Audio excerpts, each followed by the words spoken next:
My friend literally called the cops on me to do a wellness check, all because I wasn't responding to her text messages, which honestly sucks. Like, the timing could not be worse, as right now I'm dealing with planning out a funeral and I simply just can't deal with anything else. And now I'm really pissed off at this person and I just don't know what to do. Here's what's going on. Subscribe to Am I the Jerk and hit the bell to turn on notifications. Okay, so basically I've been distant from my phone for the past week after a family member passed away. So yeah, as you can probably imagine, it's a pretty good reason not to be looking at my phone. I've been planning the funeral and basically dealing with everyone else in my family being useless, a large majority of which I have went no contact with. A lot of family that I have not spoken to in years have tried to use this passing as an excuse to try and force me into speaking with them again, and have basically been like hounding me with messages. So last Sunday, I muted all notifications and have not been checking any platforms or messages for my sanity. Well, apparently one of my friends has been trying to message me, which I definitely did not see at all. She suffers from mental health issues and is quite an insecure person, so I'm guessing she felt that my lack of response was personal, or maybe she thought it had to like mean that, oh, something bad happened to me. Well, I very quickly found out that she had actually reported me to the cops to conduct a welfare check. Now, hey there, you might be wondering, hey, how did you know the cops were called? Well, I knew this when I found two strange men, also known as the cops, in my house, who claimed they had no reason to believe I was a threat to myself, because she literally just freaked out and told them, oh, she's not answering her phone. Now, my biggest issue with all of this is that my landlord was also present. Literally, he had to grant them access to my apartment. And when he saw my apartment in a mess that, my God, I haven't even had time to like think about, let alone clean, he literally handed me a notice of inspection for later this week, just to make sure I clean it. Because otherwise, he's saying, oh, I'm gonna get a professional team in here and I'm gonna charge you for it. They're gonna clean it if you won't. Like, my God, I've been so busy. I just didn't think to notify people that I would not be present online. And in all honesty, I didn't tell my friends about my loved one dying, because seriously, I don't see the point in trying to like complain about something when they also have their own stuff that they're dealing with. But also, hey, guess what? It's none of their business, and they are not entitled to that information anyways. So at this point, I'm just at a loss for what to do, because holy crap, this ended up being a huge, mortifying invasion of my privacy, which, by the way, she knows is a boundary of mine. I don't know how to respond because all I feel is anger that she had the audacity to report me for not answering a few messages for a week, when she herself struggles with things and isolates herself for weeks on end. And then on top of that, gets annoyed when me or my friends interfere. So at this point, I really can't tell if I'm overreacting and projecting my grief as anger towards her for being worried about my well-being, or if I'm justified in feeling this way, because literally, we've gone months before without speaking and it's been completely fine. But this situation has seriously left a bad taste in my mouth, and at this point, I don't know what to do.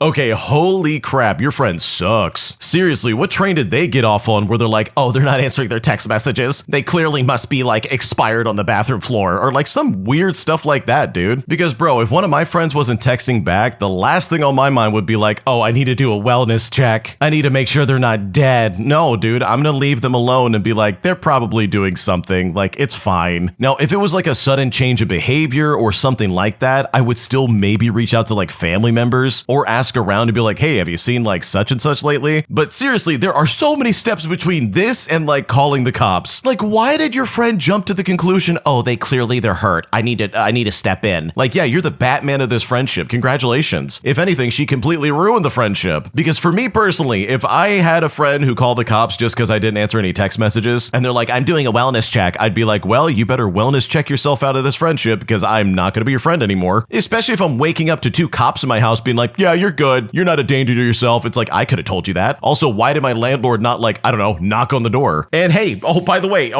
I got to clean my apartment right now. Oh, it's cool. I didn't have a family member die. No big deal. I'm not sad and like desperate to get this stage of my life over with. It's fine. Don't worry. I'll clean the apartment. Like, holy crap. Screw these people, dude. This sucks. So a few things to gather from here. Number one, your friend sucks. They're awful. They are terrible. And in my opinion, they need an information diet. And secondly, I would find a new place to live. Your landlord's an idiot, dude. They easily could have knocked on your door and been like, hey, you good? Or like, oh, I don't know, anything besides breaking into your apartment. Like, I kind of get the vibe this guy wanted to break into there and be like, oh yeah, I can't wait to catch her. Or some other weird crap like that because he was real excited to be like, oh, you gotta clean your apartment. Oops, sorry about that. Like, I don't know, bro. This whole situation sucks. I'm sorry you went through it, but hopefully this informs your friendship with these people moving forward, because I would definitely not want to be friends with someone who's gonna call the cops over something so mundane. If you want to submit your own stories, go to AmITheJerk.com/submit. And trust me, we would love to hear what you have to say. Like, we're checking through that all the time to find the best stories and try to feature them on the channel. And my God, we want to hear exactly what's going on in your life, dude. Like, so please tell us what's happening. Share your experiences with us. Oh, and before I forget, my goodness, if you haven't subscribed to Am I the Jerk, what are you doing, man? You're missing out on the biggest party you've ever seen in your life. Seriously, if you've made it this far into the video and you're not subscribed, my goodness, what are you doing? You gotta subscribe, bro. And while you're subscribing, go down to the description and check out Am I the Genius? They're the best friend that's covering for you after you snuck out all night and you're trying to like get back into the house. Like, they're gonna come up with some kind of scheme to be like, oh, I got you, bro. Don't worry, I'm gonna get you back in your house. And they like help you climb in through the window so you don't get in trouble. Like, we've all been there, and my God, Am I the Genius is the group of people that will help us do that every single time. So please check them out and subscribe. You will not regret it, I promise. Speaking of not regretting it, dude, some of you really like the voice impression I did the other day and like the video where I did the EA Sports thing. And so continuing with the trend of doing voice impressions, like who knows, this might become a thing, I don't know. But we have a user by the name of Silly Little Helldiver who said, please do the opening to Helldivers. So let me see if I can do it. Okay, here we go. Super Earth, our home, prosperity, liberty, and democracy, our way of life. Was that good? I don't know. I have no idea. Literally, I looked it up online. I've never played that game in my life. So I'm like, I don't know. Maybe I could do it. I don't know. So that's just a little taste. Like, maybe I'll do more in the future. I don't know, man. Leave a comment. Maybe I'll do more impressions. Is this a thing? I think it's a thing now. I don't know. It beats me. You let me know in the comments. Anyways, back to the video and on to the next story. My boyfriend is incredibly picky about what kind of foods he wants to eat. And after dealing with this for so long, I feel like I'm at a breaking point and at a crossroads in our relationship because right now I really just don't know what to do. Here's what's happening. Okay, so I've been dating my boyfriend for about 6 months. And I've got to say, he is extremely restrictive about his eating habits. He doesn't have food allergies, but he has like strong aversions to certain flavors and textures. The list of foods that he won't eat is really long. We're talking no garlic, no bell peppers, only salt, and like plenty of other restrictions. So because of that, we never go out to eat at restaurants. And when we cook at home, everything has to be prepared exactly the way he likes it or he simply won't eat it. At the beginning of our relationship, he would bring his own groceries and cook for himself. Very quickly though, that completely changed. And now he expects me to buy the groceries and cook, but still according to all of his preferences. Or I make like 2 versions of the same meal so that I can eat it the way I like it. Well, tonight I went grocery shopping to make a very simple rice and stew. I bought garlic and bell peppers for myself, and as soon as he saw them, he got upset, and he assumed that I put them in the stew itself. Now, even after I told him they were just for me, he kept saying things like, oh, you know I don't like to eat that. If you put that in the stew, I won't eat it. And I gotta be honest, that really irritated me because it highlighted how much I've been accommodating him. I realized I can't even buy ingredients I enjoy without feeling like I have to justify them. I finally told him that I'm done centering every meal around his food aversions. From now on, he can buy and cook his own food, and I'll just buy and cook mine. If we wanted to make something we both enjoy, then great. Otherwise, we'll handle our meals separately. He thinks I'm being selfish and unfair because he says his food aversions aren't something he can control, and he shouldn't have to force himself to eat things that he doesn't like. And sure, I believe him. And I'm not asking him to like force himself at all, but I also shouldn't have to like limit my own diet or constantly cook separate versions of every meal to accommodate him. Look, I really like him, and I would like to make this relationship work. But if I'm being completely honest, I'm exhausted. I miss eating the foods that I enjoy, and I don't want my grocery shopping and meal planning to literally revolve around someone else's preferences indefinitely. So has anyone else ever been in a relationship like this? Is completely separating our meals a reasonable compromise, or are we just simply incompatible? Because right now, I just don't know what to make of this. Okay, dude, I don't know why you're trying to cook for him anymore if this is his reaction, because good lord, he like preemptively was upset that you're about to put bell peppers inside of a stew, which by the way is a completely normal ingredient. If he's really this picky and he's like, oh, I don't like the texture and I don't like that one, that doesn't feel good to me, or any of that other crap, like, dude, please just cook for yourself. Like, if someone said to me, hey, I don't like strawberries, and that was the only thing they said they don't like, then sure, we just won't eat strawberries. I'm not gonna worry about it. But if they gave me a laundry list of things that like, oh, you better not cook this because I'm not gonna eat it, I would probably just say to them, hey, you can cook your own stuff, I'll cook my stuff, and everybody could be happy. Because the original poster has it right, dude. They should not be expected to like change their diet just to accommodate this guy's weird palate. Like, give me a break. That's so annoying. So no, this is not an unreasonable compromise. This is like the only compromise available. And if this guy can't stand beside that, then honestly, he's the one with the problem.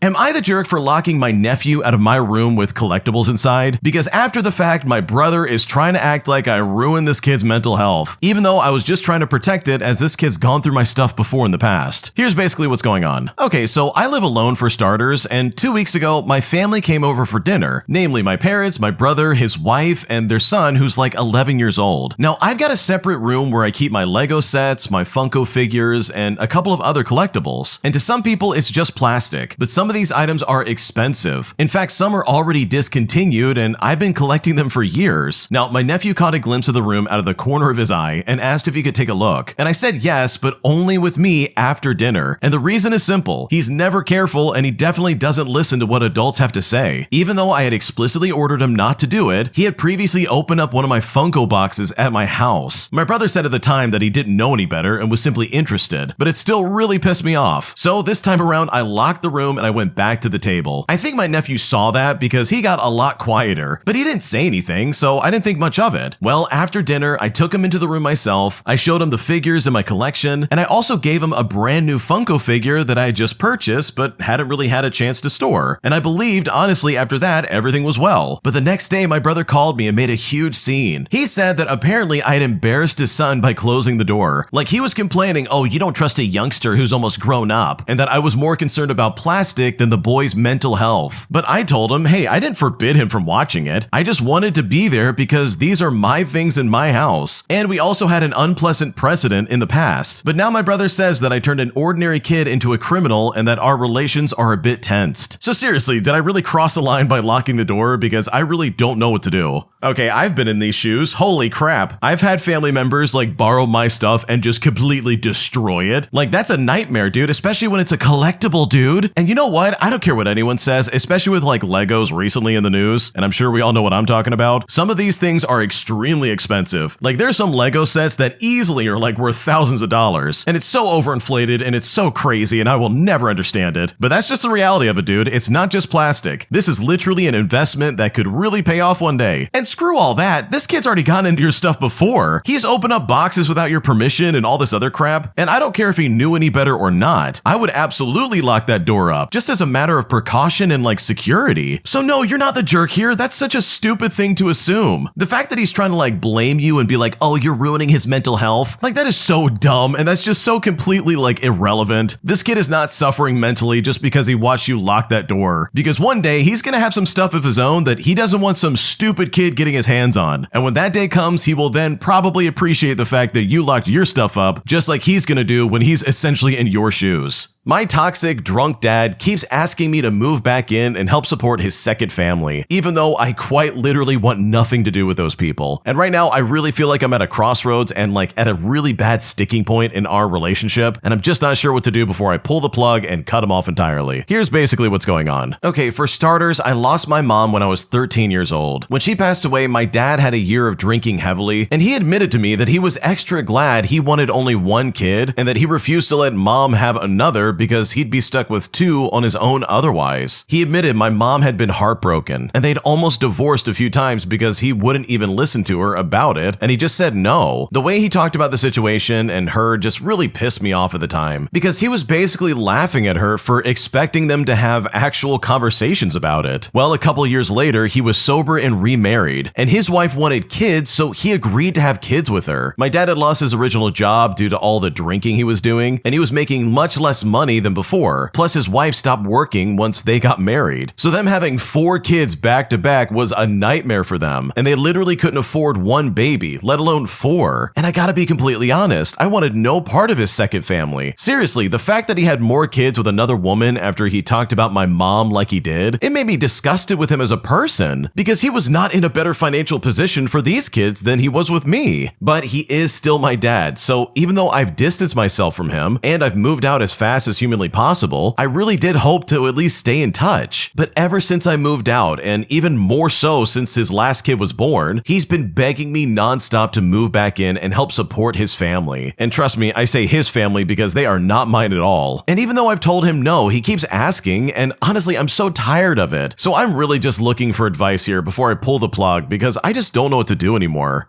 Oh man, your dad really sucks. Listen, I totally understand where you're coming from, where you're like, oh, he's my dad. I want to try and stay in touch if I can and all this other stuff. Like, I totally get where you're coming from. It makes sense, and I think you're being hopeful, but you really need to understand that your dad does not care about you in the way that you want him to. Like, seriously, this guy went on and on about how, oh yeah, your mom's never gonna have other kids and I'm not gonna let that happen. And then he turns around and has 4 kids and says, oh, can you please move back in and support us? I can't handle this. It's like, dude, what are we doing here? You're a terrible father. Like, I'm sorry, that's just like the only thing that's going through my mind. Like, this guy sucks at being a dad. Because if you can actively stonewall your original wife from having kids, and you can seriously be like, oh yeah, we're never having kids, I don't want to plan for that, then you can also plan to have 4 kids back to back. Like, the level of irresponsibility we're seeing right now is just obnoxious in my opinion. So dude, I completely understand if you're like, yeah, I want to cut this guy off. And mind you, the original poster's only 19 years old, and his dad's begging them to move back in and support the family. Like, holy crap. Things have got to be really bad for him to do that, and honestly, that's not fair for you at all, and I don't blame you for cutting him off, because if I was in your shoes, I would probably do the same thing. My coworker literally like pranked me by messing with my water bottle, as he dumped a bunch of coffee creamer in there without me knowing, putting me in a situation where I really feel messed with in a way that is incredibly uncomfortable. And at this point, I don't know whether I should go to like my higher ups or if I need to confront him directly, because this really is messed up and I'm just not sure what to do. Okay, so I'm fairly new to my job, like I've been there for maybe 3 months in total, and one of my coworkers, who's about 50 years old, has for the most part been pretty chill. He will make jokes and do small pranks and stuff like that, but today I really think he took it way too far. Now, I normally keep my water bottle with me at all times, but today I was super busy and I hadn't taken a drink really all day. When I finally got slowed down, I took a drink of it and honestly, it tasted off. Now, I did just come back from lunch and I thought that maybe the flavor of the chips I had was mixing with the water and making it taste weird. So I got a piece of gum and I chewed on it, but still the water tasted off and it was getting more extreme by the second. So I opened the water bottle and lo and behold, there was basically a white foam fizzing up towards the top of the bottle. I understandably went, ew, what is that? And my coworker at first acted like he was also disgusted and didn't know what it was. But then he started laughing and so did everybody else. Well, I then learned that apparently he had put powdered coffee creamer in my water. And guess what? This is something he's done to other people as well. And they just act like it's normal. But my God, I was so embarrassed and honestly pretty mad. I went to our break room to try and clean the water bottle out, but there was sludge literally stuck in the straw. I was also visibly upset when I got back because he kept asking, oh, are you mad? Are you irritated? Did this upset you? And I just kept saying, it's fine, because like I really felt like if I actually tried to stand up for myself, every one of my coworkers would just turn on me. Like they all seemed to be in on the joke except for me. My manager also saw this prank play out and didn't seem too worried about it. Well, at this point, I really just don't want to go into work tomorrow because I know I'll have a hard time pretending that it's not still bothering me. So seriously, I don't know if I'm overreacting, but I feel like it's not okay for someone to mess with someone's drink, literally no matter what the intentions are behind the prank. What should I do? Okay, before I dive into this one, and boy do I have a lot to say, I'm going to give you an update on what the original poster had to say, because I guess there's more to this story than just this. Here's what they had to say. Okay, I want to start off by saying that this got a lot more attention than I honestly was expecting. And seriously, thank you to those who had been like validating me and thinking that it was really weird for someone to do that. And to those of you that were kind of rude, well, I hope nobody ever puts anything disgusting or dangerous in your drink. Anyways, I did end up talking to my coworker directly because it really felt like it would be better to try and resolve the issue with him first instead of just going straight to human resources and possibly causing a whole dramatic event. But I do understand where a lot of you are coming from with that suggestion though. So please believe me and trust that I am not, nor would I ever shame someone for going that route. So I go into work and I asked him if we could talk after work, and I was just honest with him. I explained that I not only have huge issues with certain textures and such, but also that it's super weird to touch another person's food or drink. We then talked through some of the other things and he ended up apologizing. My hope is that this will never happen again and that everything will just be chill from now on. In the meantime, however, I will definitely be keeping an eye on my things from now on. I know this might not be the type of update that some of you were hoping for, but my need for this job is great. And especially in this economy, I just can't do anything to risk it at this moment.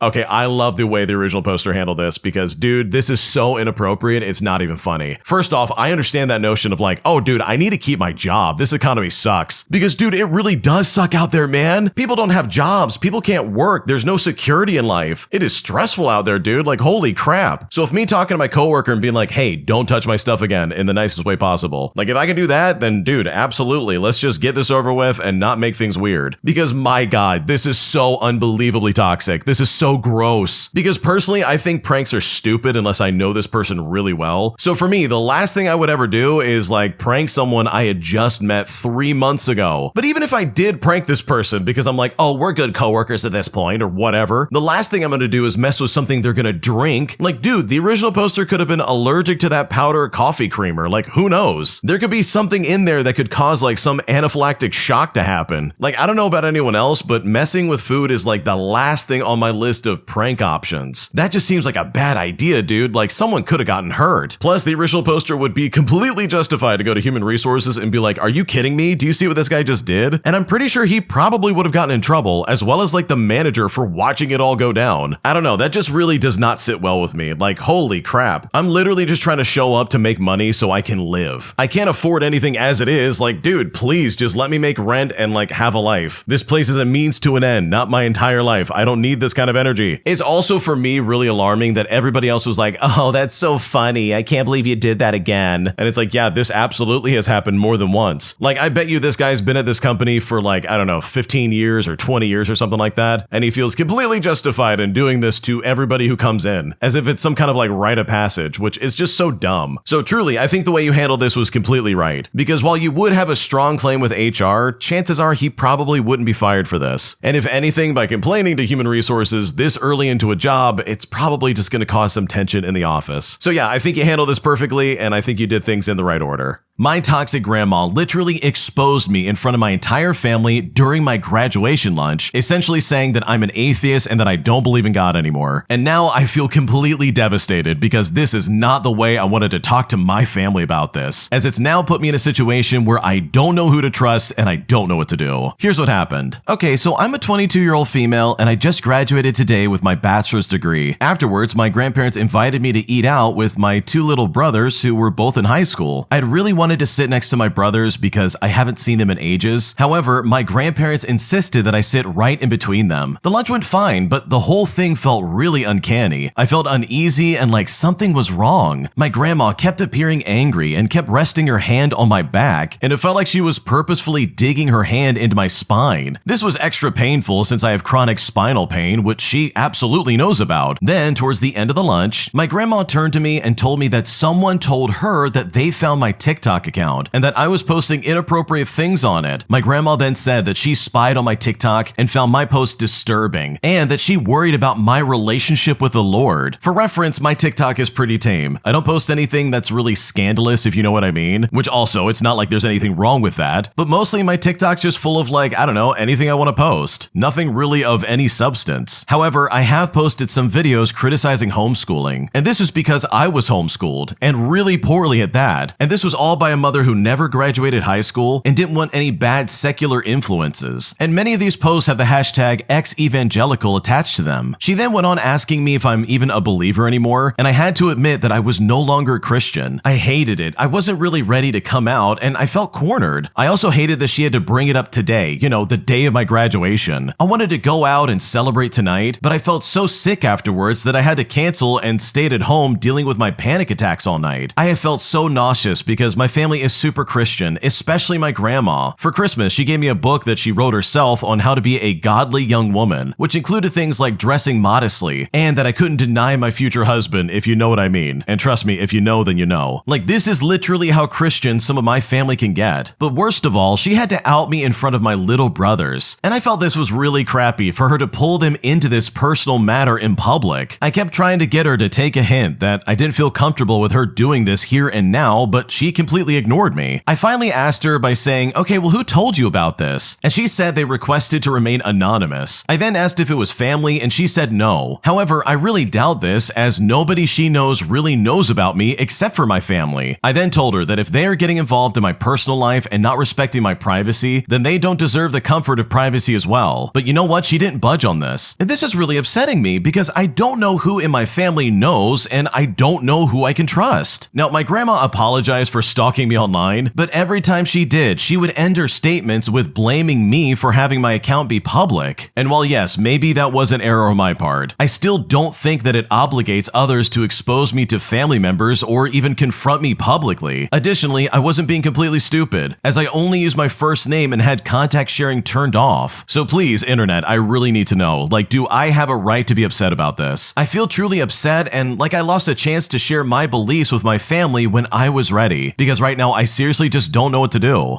Okay, I hate your grandma. She sucks. I'm just gonna say that first and foremost. Anyone who chooses right now, like in the middle of your graduation moment, to try and bring up some crap like this, in my opinion, is a terrible person. And if they seriously cared about you, like really cared about your well-being and wanted to have a serious conversation with you, instead of this virtue signaling, like grandstanding bullcrap your grandma did, then they really would have this conversation in private. They wouldn't publicly humiliate you just to try and like make a point. Because just to jump in the original poster's shoes for a second, if anyone did this to me about anything, not only would I be pissed off beyond recognition, but you better believe I'm doubling down and never going back to whatever I left. I don't care if it's a church or like an organization or a club or a sport or like a very toxic family member, whatever it is. The second you try and do that crap in public with me, oh buddy, that's the second I'm gonna get spiteful and double down like crazy. Like you wouldn't find someone more toxic than me in this situation, like let me tell you something. Because the original poster has it right, like they really do know what they're talking about. They should have been given the chance to properly discuss this on their timeline and not outed by their grandparents, who by the way are not even good Christians. Like seriously, anybody who acts like this and says, oh, I'm just worried about your relationship with the Lord, what they're really saying is, I can't believe you're not doing what I want you to do, so now I'm going to embarrass you to make you remember who's really in charge. And no, it's not God, it's not the Lord, it's not whatever they believe in, it's them. It's all about power, it's all about them being above you, and that's all it comes down to. And it kind of rings true, that cliche saying of like, oh, there's no hate like Christian love, because holy crap, people who act like this and then try to say they're Christian or have any kind of like godly attributes of like peace, love, and like helping your fellow man, like no, miss me with that entirely. Jesus would never do this to somebody. He wouldn't expose someone like this, especially if they're not doing anything wrong. He'd probably be, oh, I don't know, compassionate and understanding and maybe try to see where you're coming from. Like holy crap, it doesn't take like a historian or someone who is in the Christian faith to see that, yeah, you need to treat someone better than this, dude. This is so unbelievably toxic. So honestly, to the original poster, I'm so sorry that you're dealing with this. Like your grandparents suck. You deserve to have the right to like, I don't know, discuss this on your own timeline. And the fact that your grandma robbed that of you is just so unfortunate, because you really haven't done anything wrong by disagreeing with her. And if she really cared about your salvation and your relationship with the Lord like she's pretending to do, she would have been way more compassionate by talking about this in private. If you like Am I the Jerk and what we're doing over here, please check out Am I the Genius. It's going to be linked down below in the description. Just click and go ahead and subscribe to them. And also, if you have your own stories you want to submit, go to AmITheJerk.com/submit if you want to submit your own stories. We're reading them all the time and we're picking out the best ones, so trust me, we would love to hear what you have to say. My mom is finding it difficult to accept that she has children from 3 different men, which means that we're not all going to be around during like holidays and stuff like that, which has overall just led to a lot of discussions about this and made my life just a little bit more difficult. Here's what happened. Okay, so my mom has me and my brother with our dad. They were never married and they broke up when my brother was still a baby. But then my mom got married to husband number 1 and had my half-sister, who's 13 years old, and ended up getting divorced when she was a toddler. She then remarried again a few years later and had more kids with husband number 2. So if you're keeping count, that is 3 men in total, and yes, this will be important later on. Now, for the most part, she did the whole 50% custody of me and my brother. She had primary custody of my half-sister, but half-sister still saw her dad on weekends and wants to see him more. My mom always thought when all 3 older kids were old enough, she wouldn't have to share us with our dads, and we'd just choose to spend all holidays and everything with her because she gave us a bigger family. And she's the only parent for all 3 of us who had other kids and all these other reasons. But in reality, my brother and I are very close to our dad, and we kind of just prefer being at his house. My half-sister is more used to mom, but wants more time with her dad and has talked about being excited for more time with him when she's older. My brother and I did Christmas with dad last year, and we spent New Year's with mom. When I first turned 18, I made the decision that during the summers between college, I would stay with dad because I had my own space and it was just a little bit less crazy. And you know what? My brother made the same choice for this year. My mom asked me about it before, and I told told her that it's just less busy and there's no kids being loud or anything like that. I still went to see her, but she said it wasn't the same and that her house is home for us. But I told her both were for us and not just hers. Well, she told us her husband's family will be with them all December, and they'll be there for Thanksgiving too, so she wanted all three this year. We told her that we'd be there for Christmas, but not all month, and definitely not all three, namely Christmas, Thanksgiving, and New Year's. My mom then had a fit over it, and she basically told us that we're adults, and it's supposed to be easier and not as strict anymore. But I told her, okay, well, this is the reality of having kids with like 3 different guys. She won't get us all every single time because we have a dad that we love and we want to see him too. I'm not really sure how to navigate this more delicately, or if I just need to be more firm, but she really hates it. I feel like my half-sister will make the same choices in a few years, or might even choose to live with her dad indefinitely when the time comes. And on top of that, she won't even live in the same town, which I guarantee you will drive my mom absolutely crazy. So am I the jerk with the way I handle this? Because I don't know really how else to put it. No, I don't think you're the jerk. I think you did try to say this as nicely as you can, but that really is the reality of this. Like, good lord, lady, you've had kids with 3 different men. It sounds like your life is like really chaotic and crazy. And I know for me personally, like when the holidays come around, dude, I just want to relax. I don't want to deal with kids. I don't want to deal with any kind of drama. I don't want to hear screaming and crying. I want to sit back, relax, and just enjoy myself. So personally, I don't think the original poster is doing anything wrong. And if anything, they're probably making the right choice because this sounds a little bit weird and just a little bit selfish.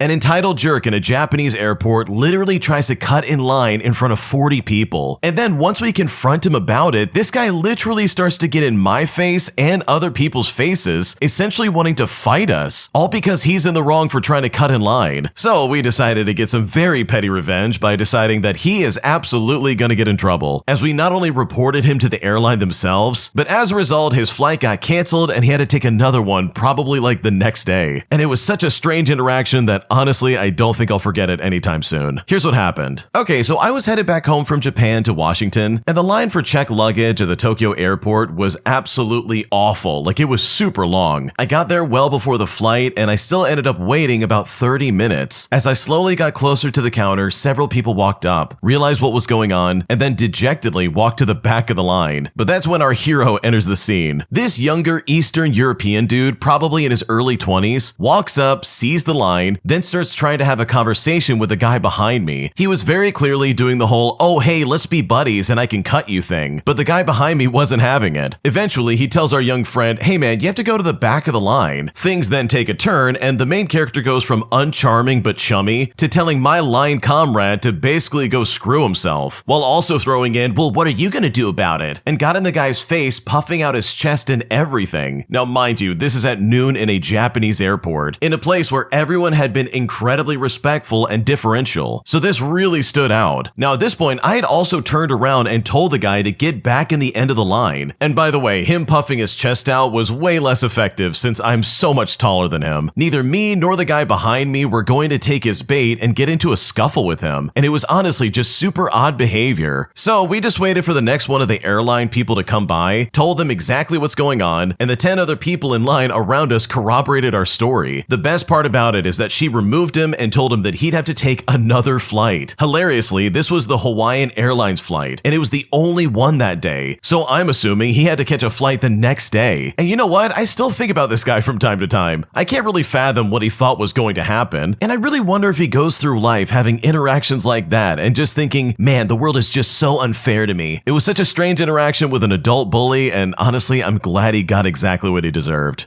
Dude, I don't care who you are, you've got to be a special kind of stupid to start something at an airport. Like, people are already stressed out, at least where I'm from in America, where it's like, dude, going through an airport literally feels like walking through a prison. So for this guy to do this in another country, and in Japan at that, you know, the one country that has a growing distaste for foreigners being in their country, like, bro, you're just asking for disaster. So man, I love the fact that he got his flight canceled. That's absolutely what he deserves, because this behavior is really toxic and no one should have to deal with this. Am I the jerk for refusing to give my coworker any of the chocolates I had for lunch? Because after I said she couldn't have any, she basically went to my manager and said I'm faking having diabetes, which seriously blows my mind and I simply just can't get over it. Here's what happened. Okay, so for a bit of context before I begin, I am diabetic, meaning that I need to carry something sweet around with me at all times in case my blood sugar is too low. So in my workplace during lunch, my coworkers and I usually just share our lunch with each other and give each other like little bits of whatever we're eating. But the catch is we always do this for something in return. It's honestly just a really nice thing that we do together, and obviously if you don't feel comfortable with giving some of your food, you don't have to. Well, I guess that rule didn't apply to one of my coworkers, as today at lunch, I was just casually eating my sandwich with my bar of chocolate on the table. Then one of my coworkers came up to me and said, "Hey, give me some of that," which was kind of rude, but I didn't really care that much, so I broke off a piece of my sandwich and I handed it to her. However, she suddenly exclaimed, "Not that, idiot, you're chocolate." I then explained that I was not comfortable giving her any, as the reasons I mentioned above, mostly because there wasn't much left and I wanted to make sure that I had enough throughout the day. She then said to me, "Well, it's just a couple of pieces. I don't think it's gonna hurt that much, will it?" And also, she said this in a really sarcastic tone, so that also kind of pissed me off. But after I still refused to give her my chocolate, she literally stormed off. And because of the scene that she made, some of my other coworkers tried to explain to her why I didn't want to give my chocolate to her, but she just blew them off. Now get this, because this really is the best part here. She actually complained to my manager later on, saying that I'm not sharing and that I'm actually faking my diabetes just so I don't have to give up any of my food. Now thankfully my manager is not an idiot and explained how I need the chocolate for my health and how it was disrespectful of her to think that I was faking it. So honestly, throughout all this, I'm just thankful that my manager was there for basically saving my butt. But seriously, I need to know, like, am I really the jerk for not giving up my chocolate to this idiot? Because I'm still very confused by this and I'm kind of pissed off about it. No, you're not the jerk. This lady's weird. Seriously, she came over here and was like, "Give me your chocolate right now." No, I'm not going to trade with you. Why would I do that? This is clearly the table where we get free food from each other. But in my opinion, that chocolate might as well be like medical supplies. Like, you obviously need it. You need that to make sure your blood sugar's not too low. And it's the part where this lady like refused to hear anything you had to say and be like, "Oh, I can't believe this." Where she really thought she was going to get you in trouble with the manager over something like this. Like, that is so stupid in my opinion. So no, you're not the jerk. This is literally someone from the office who will always be miserable no matter what. And the way they reacted in this situation is kind of evidence of that. My boss is expecting me to give a percentage of my tips over to the kitchen at the serving job I currently work at. And after busting my butt and doing so much, I'm honestly exhausted. And at this point, I don't know what to do. Here's what's going on. Okay, so I've been working as a server at this place for about a year, and today was crazy busy. For reference, this is a small restaurant where a good day is 2,000 in total, and today was well over 4,000. Not only am I a server, but I also clean all the tables, I seat people, I make drinks, I make certain food items, I restock materials, I answer phone calls, and I pack to-go orders. I mean, I worked a 10-hour shift where I left 30 minutes after the shift because people stayed late. The kitchen staff has always left on time, and today wasn't an exception. There are only 2 servers in the entire restaurant, and we do basically everything but cooking and washing dishes. And it was very tiring with no breaks for lunch or anything like that. We made almost $600 in tips today, which is a lot for us. So, split between me and the other server, we would have made like $300 each. My boss, however, after the shift ends, asks us to give a percentage of our tips, where it was like maybe like 20%, over to the kitchen, because he said, well, they were busy today as well. I get paid $7 an hour in a place where minimum wage is $16. And trust me, the kitchen staff is getting paid at least minimum wage. He even asked me what percentage I think I should give the kitchen, even though I've never been asked to split tips with the kitchen before. And you know what? I told him to just give whatever he wants. I obviously couldn't tell him no because he is my boss, but it's so frustrating. There was also one particular day in the past where he had taken 50% of my tips because he said he helped out because I was all alone and it was really busy. And his idea of helping, by the way, was moving the food from one corner of the kitchen over to the other corner while also ordering me to do this and that while I'm already swamped. I don't know, I'm super tired and I'm very upset, and at this point I just don't know what to do.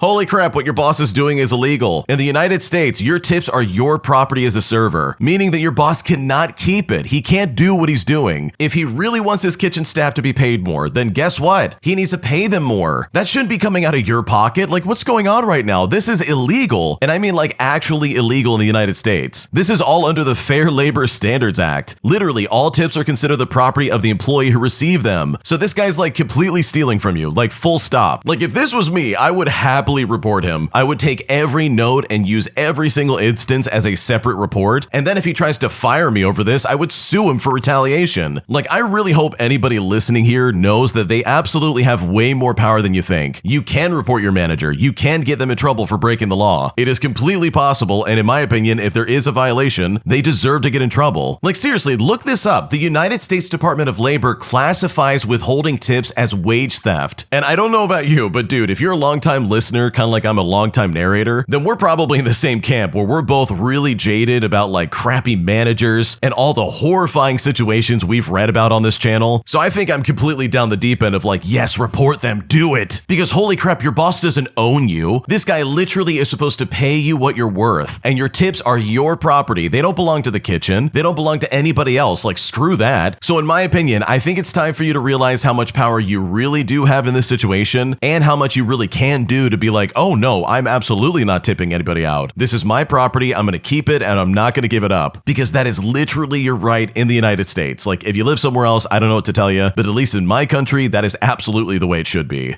Am I the jerk for not letting a little kid and his mom go in front of me in the line at Costco? Because after I said no, she made a huge deal out of it, making me feel really self-conscious and kind of second-guessing all of my decisions. And now I'm just not sure if I made a mistake or not. Here's what happened. Okay, so I went to Costco yesterday to pick up a couple of things for the weekend. I went right around dinner time, which is a terrible time to go if you know Costco, because it gets really crazy. And guess what? It was super busy, and I've been waiting in line for over 10 minutes, and I just wanted to go home after being at work all day. Well, right when I was next in line, a woman with a little boy who was maybe 6 years old came up behind me with an almost full cart. The kid was being really whiny and yelling a bit, saying that he wanted to go home, and I could tell some people around us were already annoyed. Well, this entitled mom then tapped me on the shoulder and asked if they could go in front of me because she had had a really long day and her son just really wanted to go home. Now, I really did feel bad for her. Like, seriously, I did. But at the same time, I felt the same as them, and I just wanted to go home too. I also only had like maybe 8 things in total, whereas on the other hand, she had basically a full cart of stuff. I apologized, but I said no, as I'd been waiting for a long time, and there was a massive line behind me too. I told her, well, maybe if she had only a few things, but it wasn't fair to everybody just waiting patiently. She then kind of scoffed at me and said, seriously, you don't have any compassion for a tired child? I then told her that I did, but it's not really my issue, and I don't know her either. She wouldn't stop bugging me about it though, and genuinely just wouldn't leave me alone. So here's where I may have been a jerk. I told her that she was acting entitled and that I didn't have to let her in front of me if I didn't want to. Now, at this moment, a lot of people were looking, since this lady had been causing a massive scene for literally no reason, and I kind of felt like people were looking at me like I should have just given in and that I was the one being rude. I still just don't think though that it would have been the right thing to do, even though I still felt bad for her son. What made me feel worse is this older lady a few spots behind me in line let her go in front of her, and she also was someone who scowled at me. I'm really not sure if I was a jerk, so I would appreciate the feedback, especially so I know what to do if something like this ever happens to me again. Okay, I'm gonna sound like a monster, but the second someone's like, oh, don't you have any compassion for my tired child? I would have happily looked at her and been like, nope, I don't care at all. Because seriously, you don't care about your kid being tired either. You're only using your kid as some kind of like guilt-tripping pawn in like this weird game of chess I never signed up for. Because holy crap, I'm not responsible for you not being able to get in line on time. And also, I have 8 items, whereas you got a full basket of crap, dude. I'm not gonna wait behind you. I want to get out the door. I'm the next one to go. And that lady probably only went up to you because you're young, and for reference, the original poster's 18, and they thought, okay, I could probably take advantage of this person. Like, this idiot probably does this all the time. Like, dude, you're not at fault here. Anyone looking at you and being like, oh wow, I can't believe this person didn't let them in front. Those people are idiots and probably would do the same thing. So I would not be bothered by this. I would say no every single time, especially if they have a cart full of stuff and you've been waiting a long time. Like, that's really annoying, and she should absolutely know better. My boyfriend's best friend is obsessed in the creepiest way possible in trying to get us to break up, as him and his girlfriend have made my life a living nightmare, despite the fact that I've done everything I can to keep the peace. And now once it's all said and done, I am at my breaking point. I can't take this any longer, and I feel like I'm seriously about to lose my mind, because the things they're doing to me are so out of line, it's not even funny. And at this point, I'm not sure what else to do. Welcome back to Am I the Jerk? This first story is a weird one, dude. The original poster is in a fight for their relationship, as their boyfriend's boyfriend's best friends are just completely going against her. We're talking like full court press. It is awful. So get comfortable for this first one. Let me tell you something. It is a roller coaster. Subscribe to Am I the Jerk if you haven't already. Click the bell to turn on notifications. And with that, let's get started. Okay, I literally don't even know where to start with this one. My boyfriend and his best friend, who I will call Blake, are next door neighbors in a townhouse community, so they see each other basically every single day. When my boyfriend and I first got together, Blake was so upset about my boyfriend spending so much time with me that he didn't talk to my boyfriend, who I will call Matt for the sake of the story, for like about a month. I don't even get off of work until like 9 o'clock at night, and I commute back to my place, and by the time I go over to Matt's house, it's like 10 or 11 o'clock at night. So they literally have all day to hang out. And yet he was still upset that he and I would hang out at night. Mind you, we were still hanging out with him every weekend, and we included him with pretty much everything all the time, regardless of what was going on. Plus, the two of them hang out together and they work together. And on top of that, Blake also has a girlfriend who absolutely hates me. And trust me, I'll get to that later on. Anyways, I talked to my boyfriend and I told him that I thought it was really weird, but he's like naturally a peacekeeper, and he just said that it's probably that he was used to them all hanging out as a group all the time, and that it was just an adjustment for him probably. Anyways, I tried to be nice. Anytime I would greet Blake and his girlfriend, they wouldn't even look at me barely. I'd be like, oh, how are you guys doing? And just try to have like some kind of small talk, but it would always end up with just like extremely rude comments for literally no reason. But the second my boyfriend comes back from the bathroom, they're laughing like crazy at all my boyfriend's jokes and just being so enthralled with pretty much everything he's saying and acting like I don't even exist. And you know what? I tried ignoring that also just to keep the peace, because the rest of the friend group is great. They're all awesome people and they're always very, very kind to me. Since they're all neighbors and a friend group, it's been a lot of hangouts, even just for like an hour or two with a beer or whatever sometimes. Well, it finally starts progressing. Not only were Blake and his girlfriend rude and ignoring me, but Blake started instigating. He started bringing up girls that my boyfriend has dated to try and like piss me off. And he did this a lot. Just old stories that someone's girlfriend wouldn't really care to hear about all the time. He even went so far and brought over a girl my boyfriend barely dated and tried to get him to hang out with her again. And when my boyfriend said no, he said, what, it doesn't have to be weird? And by the way, Blake does all of this and then literally looks at me for my reaction. Literally anything he thinks will upset me, he will try it. If I don't like something, he will just make a point of doing it anyways. Another thing he does is a lot of party substances, if you know what I mean. And yeah, he tries to get my boyfriend to do them all the time too, since he knows I don't do them. And neither does my boyfriend, but it's all just extremely disrespectful stuff. Now, as a side note, they view all of my Instagram stories right away, and yes, this is the both of them. And my boyfriend said they have never viewed any of his stories ever. Like, they're only looking at mine, which is incredibly odd in my opinion. One time, we all hung out with them, and his girlfriend and I were talking for basically the first time ever, and she was telling me that her and Blake never fight. I then responded by saying, well, me and Matt have had some arguments in the past, but it's helped us learn boundaries, and it's the healthiest relationship I've ever had. Well, right after that, she went to my boyfriend and said, your girlfriend's talking crap about you behind your back. She's saying that you two fight all the time. And it's like, I did not talk badly about this man. Also, especially not to the girl that I know hates me. Thankfully, later on, she backtracked and blamed it on being drunk. I have talked to my boyfriend about this multiple times, and it's actually causing us a lot of issues. This is his best friend since childhood and his coworker and his neighbor, so it's kind of hard for him to go anywhere. My boyfriend has had talks with him, but clearly it's not working, and if anything, it's just getting a lot worse. Now, I don't know why, but I decided to give them another chance. And trust me, I honestly don't know why I did that. I hung out with his girlfriend once, and I started to think, okay, maybe I'm the problem here. But that's when I realized I made a mistake by hanging out with her in the first place, because she made up insane lies about all the stuff I did, and then told my boyfriend this garbage just to try and make me look like a freak. Basically, long story short, she tried to tell my boyfriend that I was begging his roommate to do like party substances, which again, I don't do that crap, and that his roommate told me no and to stop asking, and just other weird crap that never happened at all. My boyfriend immediately asked me about this, which obviously didn't happen and was like the last straw for me. Now, after all of this, I was done. I actually blocked them, and the next time I saw his girlfriend, I confronted her, and I asked her why she made up all those lies. And wouldn't you guess it, she denied all of it. I said to her, why did you tell my boyfriend I was asking for party substances? And she was like, what? I would never do that. Like, she literally laughed and was like, I'd ask for substances, but not you. I then told her to tell my boyfriend that, and she again blamed everything on being wasted and not remembering the night. But seriously, she was just trying to lessen his opinion of me or something like that. And my God, I don't know, there's so many more examples than this. They've done and said so many things. It's just extremely bizarre. And at this point, I am done. I blocked them, I confronted her, and I told told her I don't like them anymore. Plus, I told my boyfriend I am never hanging out with him again. Like, I am way too old to be dealing with something like this. It's literally like some weird stalker crap. Like, I don't know. All of his other friends are extremely normal and kind and funny, so I have no idea why this is happening. He's confronted them and nothing changes. I can't do an ultimatum because obviously they're neighbors and they work together, plus they're childhood best friends. Anything he says, Blake just agrees and continues to instigate or try new methods just to piss me off. So seriously, what do I even do in this situation? I see no solution that actually works. Is this relationship doomed or what? I genuinely have never dealt with anything even close to this. How do I deal with a relationship where someone is always trying to get in the way? Again, it's like a horror movie with someone so obsessed and creepy. And at this point, I just don't know what to do. Okay, I have so much to say here, and I want to start with the people who are causing you problems because these people are weirdos. First off, Blake is a loser and so is his girlfriend. These people are so boring. Honestly, they're going out of their way to try and make it so that you break up with Matt, or you basically have such a terrible time with Matt that you can no longer be his girlfriend. Like, that's all that's going on here. Like, I don't know why they're acting like this. It doesn't seem like you've done anything. Like, maybe they feel like they have such a claim over Matt's time that they're like, wow, Matt's dating someone that we didn't approve of. Time to make her life miserable. And that is seriously weird. It's also pretty obvious that they are going out of their way to make your life miserable. Like, they're watching your Instagram stories, they're doing things you know you don't like, they're making up lies and they're trying to spread lies about you, and then they lie about it afterwards and be like, oh, I didn't say that, I was just drunk. Oops, sorry about that. But you can know for a fact that if you did the same thing to them, they would absolutely lose it. There would be a crusade against you. They would do a smear campaign so hard where in their eyes, they could possibly have a legitimate reason to finally hate you, instead of this other crap where it's like, ooh, we just want her to get pissed off. Like, the reason why they're looking to you all the time when they're doing these nasty things is because they want you to freak out. They want you to explode on them and scream in their face so they can go to all the other friends and be like, look, see, she is crazy. Look at how mad she is. She screamed at me over nothing. She's a terrible person. All in some effort to, like, I don't know, kick you out of the group and make you break up with Matt, or vice versa. Like, what are we doing here? These people are boring, they're weird, and they have no life. And I think the sooner you accept that and understand that about these people, the better off you're gonna be. So I think blocking them and confronting them is completely smart. But that's not the worst part about it. I totally understand that these people are causing you nightmares and they're really causing you problems. But if there is anybody in this situation who needs to be doing way more, it's your boyfriend, dude. Like, holy crap, your boyfriend is a spineless coward. He knows that Blake is treating you like crap. He knows his girlfriend's treating you like crap. He knows about them spreading lies about you, about trying to like instigate arguments with you. He knows that they hate your guts and they probably say terrible things about you when you're not there and it's just him. Like, he has a front row seat to all of this, and still, even then, he doesn't do anything about it. He doesn't tell him to shut up or give some distance between them. He doesn't stand up for you or be like, you need to stop that right now or we can't be friends. I really love her and I care about her and I don't like the way you're treating her. Or something like that. Like, he doesn't do any of that, but instead he just brushes it off and says, oh, they're just adjusting to me not always being around them. Like, holy crap, this guy sucks. I understand you like him. I understand you probably have a connection with him, obviously. Otherwise, like, why would you stick around? But dude, you've got to understand, this guy's gonna leave you high and dry and choose his friends pretty much every time. Even if they are being like awful people, which they are at this point. They're dragging your name through the mud all because you're a girlfriend they don't like. Like, they just decided, yeah, we don't like you. We're gonna make your life miserable and we're gonna make you absolutely hate everything. So I think it really comes down to the fact that you just don't have a good boyfriend because he is not standing up for you. Like, I know for a fact if my girlfriend was being treated like this by any of my friends, I would slam him against a car door and be like, leave my girlfriend alone. Like, what are you talking about? Do not do that to her. Stop treating her like crap. She's important to me. Because holy crap, let's look at Blake's girlfriend for a second. There's plenty of things that could be said about this toxic witch. Like, what are we doing here? She makes up lies about people and like tries to paint them as like addicts of some kind. Like, dude, I wouldn't trust her with anything. I would never tell her another ounce of information ever. So if you really think about it, like, Matt's not really doing anything about it because in my opinion, I don't think he cares. There's a very good chance you're just the flavor of the month, dude. You're just the new girlfriend that like, okay, either you fit in or you don't, whatever. And that's crazy. Like, that's not a healthy relationship at all. Because in this situation, in this friend group, anything you say and do will be used against you. It doesn't matter how close you get to them or how much you try to convince them like, oh yeah, we're friends now, right? They will absolutely use that information against you and it will be at your disadvantage. So if I was in your shoes, I would really take a hard look at this relationship. I would take a step back and probably be like, okay, maybe this all just sucks. Maybe I can find a guy in my life that will not treat me like this and will actually stand up for me and have a spine. That would be great, right? Because I'm telling you, the boyfriend you're with right now doesn't care. Matt is an idiot and he absolutely absolutely is allowing this to happen. And the sooner you see this, the sooner you can absolutely break up and find someone better. Because this guy absolutely sucks, and I just don't see this getting any better anytime soon.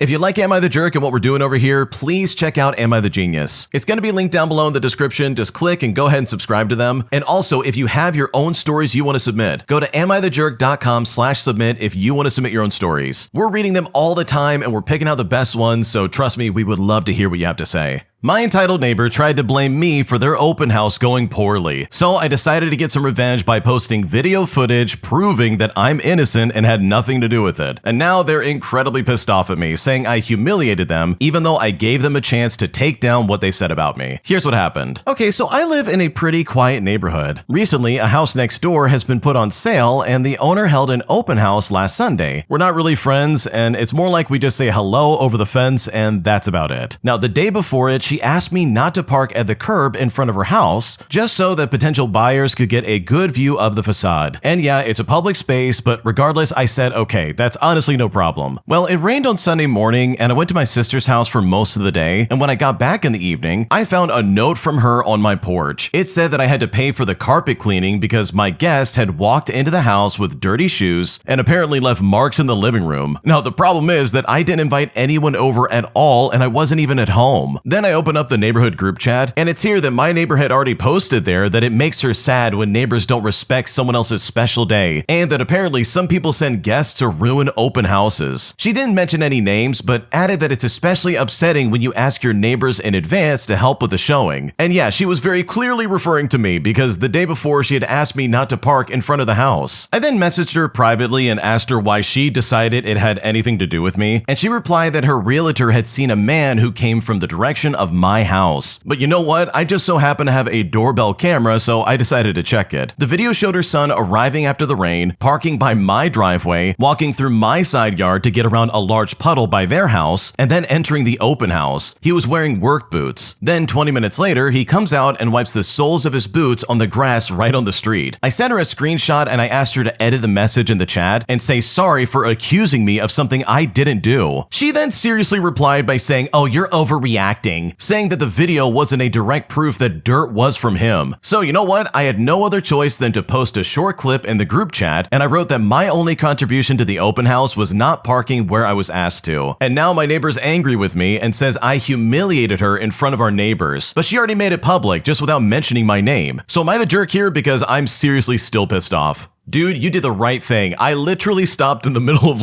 recording this and I said, oh, you better post that video because holy crap, this lady's an idiot. She has no right to be both judge, jury, and victim at the same time. Are you kidding me? She literally accused you of something you didn't do and then got embarrassed and said, you humiliated me. I can't believe you. You know, when you proved her wrong. What a moron. Because yeah, the video does prove that you had nothing to do with it. Is she just stupid or something? This feels like some boomer energy in my opinion, where it's dude, you have objective reality staring you in the face. Are you really going to deny it and act like, oh, this isn't real? I'm sorry, but I don't believe this. This doesn't prove anything. Even though it literally proves that you had nothing to do with it? Good lord, holy crap, what's happening here? So good for you. Seriously, you're not the jerk at all. This kind of behavior absolutely deserves to be punished. Today, I broke up with my boyfriend after he lied to me about how much debt he actually had that he was settling in court. Because after figuring out that he had basically manipulated me just to get out of a conversation, I decided just to end things right there. And now I'm kind of wondering if I might have overreacted or if that was the right choice. Here's what happened. Okay, so I need to start with just a little bit of background. We were together for 10 months and we had been having serious issues with trust and vulnerability. And this might get just a little bit convoluted, but just stay with me. I'm gonna break this down for you. About 3 months in, he already introduced me to his family, and we were absolutely sure about one another. I'm sure you know how it goes. So I was planning on going back home for a family event, and I invited him. When I did this, he gave a vague answer, and so as to relieve some of the on-the-spot pressure, I asked that he give me an answer by a set date. I then put that date on his whiteboard calendar. Well, that date came and went, and I didn't hear a word from him. I was preparing to book my flights, and I brought it up again, and I told him that I was assuming that he wasn't coming, but that I would have appreciated him just giving me an answer rather than avoiding the topic altogether. He then responded by saying, well, I have a lot going on. I'm in the middle of a legal battle with my ex over $80,000 in debt that she took out in my name. And holy crap, this was the first I had ever heard of this. So I was like, oh, I'm so sorry. I understand, and I completely respect where you're coming from. And it's completely fine to have just told me, hey, I can't make it. I then consoled him by saying that, hey, his debts are not a deterrent enough for me to end our relationship after he voiced that concern. But eventually, everything kind of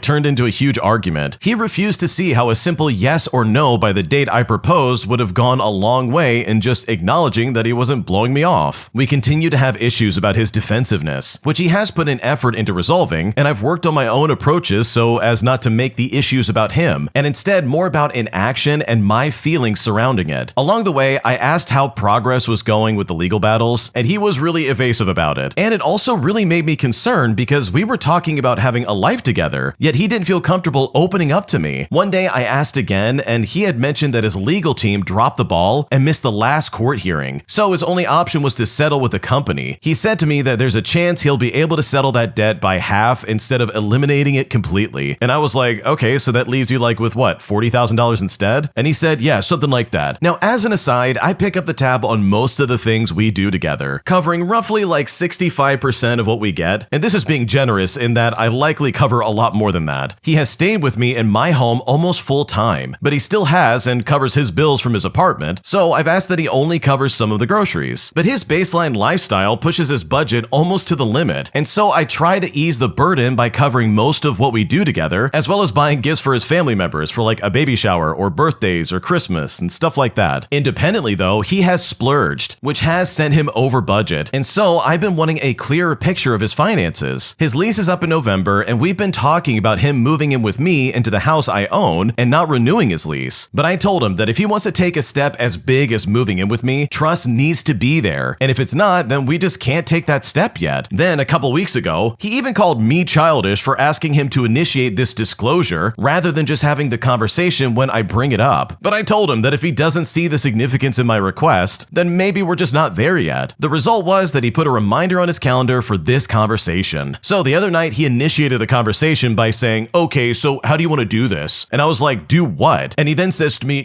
have this financial talk. And I'm pretty sure it took every fiber of my being to not roll my eyes. Anyways, I said, however you're comfortable with it, I'll follow your lead here. And I definitely had a tone in my voice to it because he got embarrassed and I felt really bad. So I dialed it down and I apologized, and he opened everything up and shows me his budget, his debt, his income, literally everything. And here's where the biggest concern comes up for me. When he broke down the debts, I asked him, okay, which is the one you attempted to settle in court? And he said to me, oh, it's still tied up. I then replied by saying, but I'm seeing other bigger debts here. He then said to me, yeah, the one in court is only about $2,000. The bulk of it has already been settled and has been for some time. I originally had $80,000 in debt, but it's all broken up. But I said to him, no, you literally said you had $80,000 in debt. He then goes, yeah, it's all the same to me. But I said to him, but it's not the same when you have one that's actively being settled. The way you brought it up and the way we've talked about it in this way, is completely different. You threw it in my face that first argument about being in court for that amount. He then said to me, well, I may have misrepresented in my shame, but I didn't lie to you about it. Anyways, I didn't want to take away from the main topic, so I suggested we come back to it just a little bit later. And eventually, we finished the whole process of, hey, you show me your stuff and I'll show you mine. Well, today, 2 days after that talk, I brought up the discrepancy and he said, it's all the same thing. I'm not understanding what you're getting at. And I said, what I'm getting at is either you manipulated me into shutting down that conversation about the trip by bunching all of your debt into one as if you were currently settling that number and possibly reducing it by half rather than this $2,000 and reducing it to $1,000. There's a huge difference there. In each conversation we had along the way, you restarted or responded with vagueness because you knew you dug a hole. Instead of just clarifying when you realized, you carried on. You could have just told me. We went around in circles for hours until I told him that I needed a breather for the night and that I'd like for him to stay at his place. He began packing every single thing that he had here, which is a decent bit, and I asked him, why are you doing that? But he said to me, I think this is just better for the both of us. I think we got ahead of ourselves. And I said, if you're really in the mindset of trying to hurt me by packing everything up because I asked for a night apart, then I do not think you're in a good place, and I don't think I want to continue this. He then said, fine then, and then he left. So honestly, with all things in consideration, am I really blowing this out of proportion? Did I overreact in this situation, or is there seriously something going on here? Because I really don't know what to do. Okay, dude, dude, your boyfriend is so weird. This guy literally lied about his debt just to try and get you off of his back over a trip. Like, that's all that's going on here. And that, in my opinion, is more than enough reason to be like, yeah, I'm not gonna stay with you. So no, you're not the jerk, you didn't overreact, because if I was in your shoes, I would do the same thing. My psychopath mother-in-law literally said that she's going to take our kid away from us when he's born, saying that she's going to make a false Child Protective Services report just to get our kid away from us. And along with a bunch of other creepy comments, it's honestly put us on edge, and at this point, we don't know what to do. Welcome back to Am I the Jerk? I don't even know how to describe this first story besides what I literally just said. It is without a doubt one of the wildest rides you could possibly expect, so strap in for this one. It is so strange. So please subscribe to Am I the Jerk if you haven't already. That way you can never miss a video and turn on notifications. Let's get started. Okay, so for a bit of backstory. As of February of this year, my wife and I are still newlyweds, but we've also been together since November of 2024. Since we started dating, I got a very good idea of what my now mother-in-law is like. My girlfriend at the time would tell me many stories about how her mother would consistently and constantly violate her privacy. She would tell me how her mother would go through and snoop in her room while she was at school as a girl. The most egregious example I can recall is going through her journal and criticizing her private thoughts. She would also go through all of her messages that she sent on her phone to her friends. Even beyond just violating her privacy, she would fearmonger her by constantly showing her stories about a girl in the local area for either somebody like taking her out or some other horrible story. And I'm sorry I can't give more details on this, but these are stories I've heard about a while ago. And it's her life, and I don't want to be too specific. But just from these stories my wife told me, I know that her mother can be quite the helicopter parent. Moving forward just a little bit, my wife eventually moved into my apartment with me. And trust me, she had the most difficult move of her life moving across the street. Now, as any couple does, we talk about each other's day when I come home from work. And during these talks, my wife would very consistently share very manipulated stories about what her mother had been up to almost every other day. Her typical strategy is to offer to take my wife out to either go like shopping or to go get their nails done or something like that. After she butters her up, she will then ask her to do her homework for her. Now, my poor wife is a pushover, as she is usually like the kind of person who would just do it, but recently she stood up to her and tells her no, she can't do it, as she's doing her own college work. And when my wife refused to do this, her mother nearly left her over an hour away from home in the city, and the only reason she didn't do it was because my wife called her dad to tell him exactly what she was doing. And my god, there are hosts of other examples, but it typically involves treating her to something, and then during or after that, she suggests that she does something for her in exchange. Now, I never see any of this because this always happens when I'm working. Like, I'm not seeing it firsthand, but I know she's not lying because when her mother knows I'm home and wants to come over, she will call and ask permission to come over, and when she does come over, she doesn't overstep, and if anything, she's very pleasant. But when I come home early or my mother-in-law thinks I'm out doing something else, only then is that the time that she comes unannounced and will be doing like dishes when my wife answers the door. And I even hear the way that she kind of begins to talk to her before she sees me and gets really sweet and then shortly leaves after that. Now, all of this is just really crappy behavior, and I've told my wife that since her mom doesn't behave when I'm not around, then she should not open the door for her when I'm not home. But guess what? We've got some great news. As the title implies, as of December last year, my wife and I found out we are expecting our first child. We're expecting a boy and we are super excited. Unfortunately, she's had a difficult time with the pregnancy. I was going to bore you all with the details, but essentially there are some medical issues and our doctor is dropping us because she's on my insurance now, which he doesn't accept. So we're having a really awesome time with that right now. But during some of the visits that she's had to like the ER or labor and delivery, I haven't always been able to like take her since I'm at work, and when she needs to go while I'm at work, she's been able to get her mother to take her. And just as a note to you, reader, we will revisit this later on. So on top of all of the issues, her mom throughout the entire pregnancy has been happy. Now, what does a happy grandparent do? They spoil you, right? So my wife and I have been grateful to have received gifts from her parents, like a crib for the baby and a swing and stuff like that. And now, just revisiting my earlier context, her pattern is to buy things for my wife seemingly generously, only to then swoop in and be like, oh, there's expectations. And trust me, the direction this is going is not what you're expecting. So my mother-in-law's buying stuff and bringing it to our apartment while I'm at work, and my wife and her will be talking, and my mother-in-law will make a comment about the baby, but she will refer to our son as my baby. Now, my wife instantly caught on to this and said, no, not your baby, this is my baby. So my mother-in-law will backtrack and say, right, our baby. My mother-in-law will also make another comment about the baby being hers, and my wife corrects her again, except this time my mother-in-law says, well, I buy the baby stuff, which kind of makes it now my baby. Now, oh,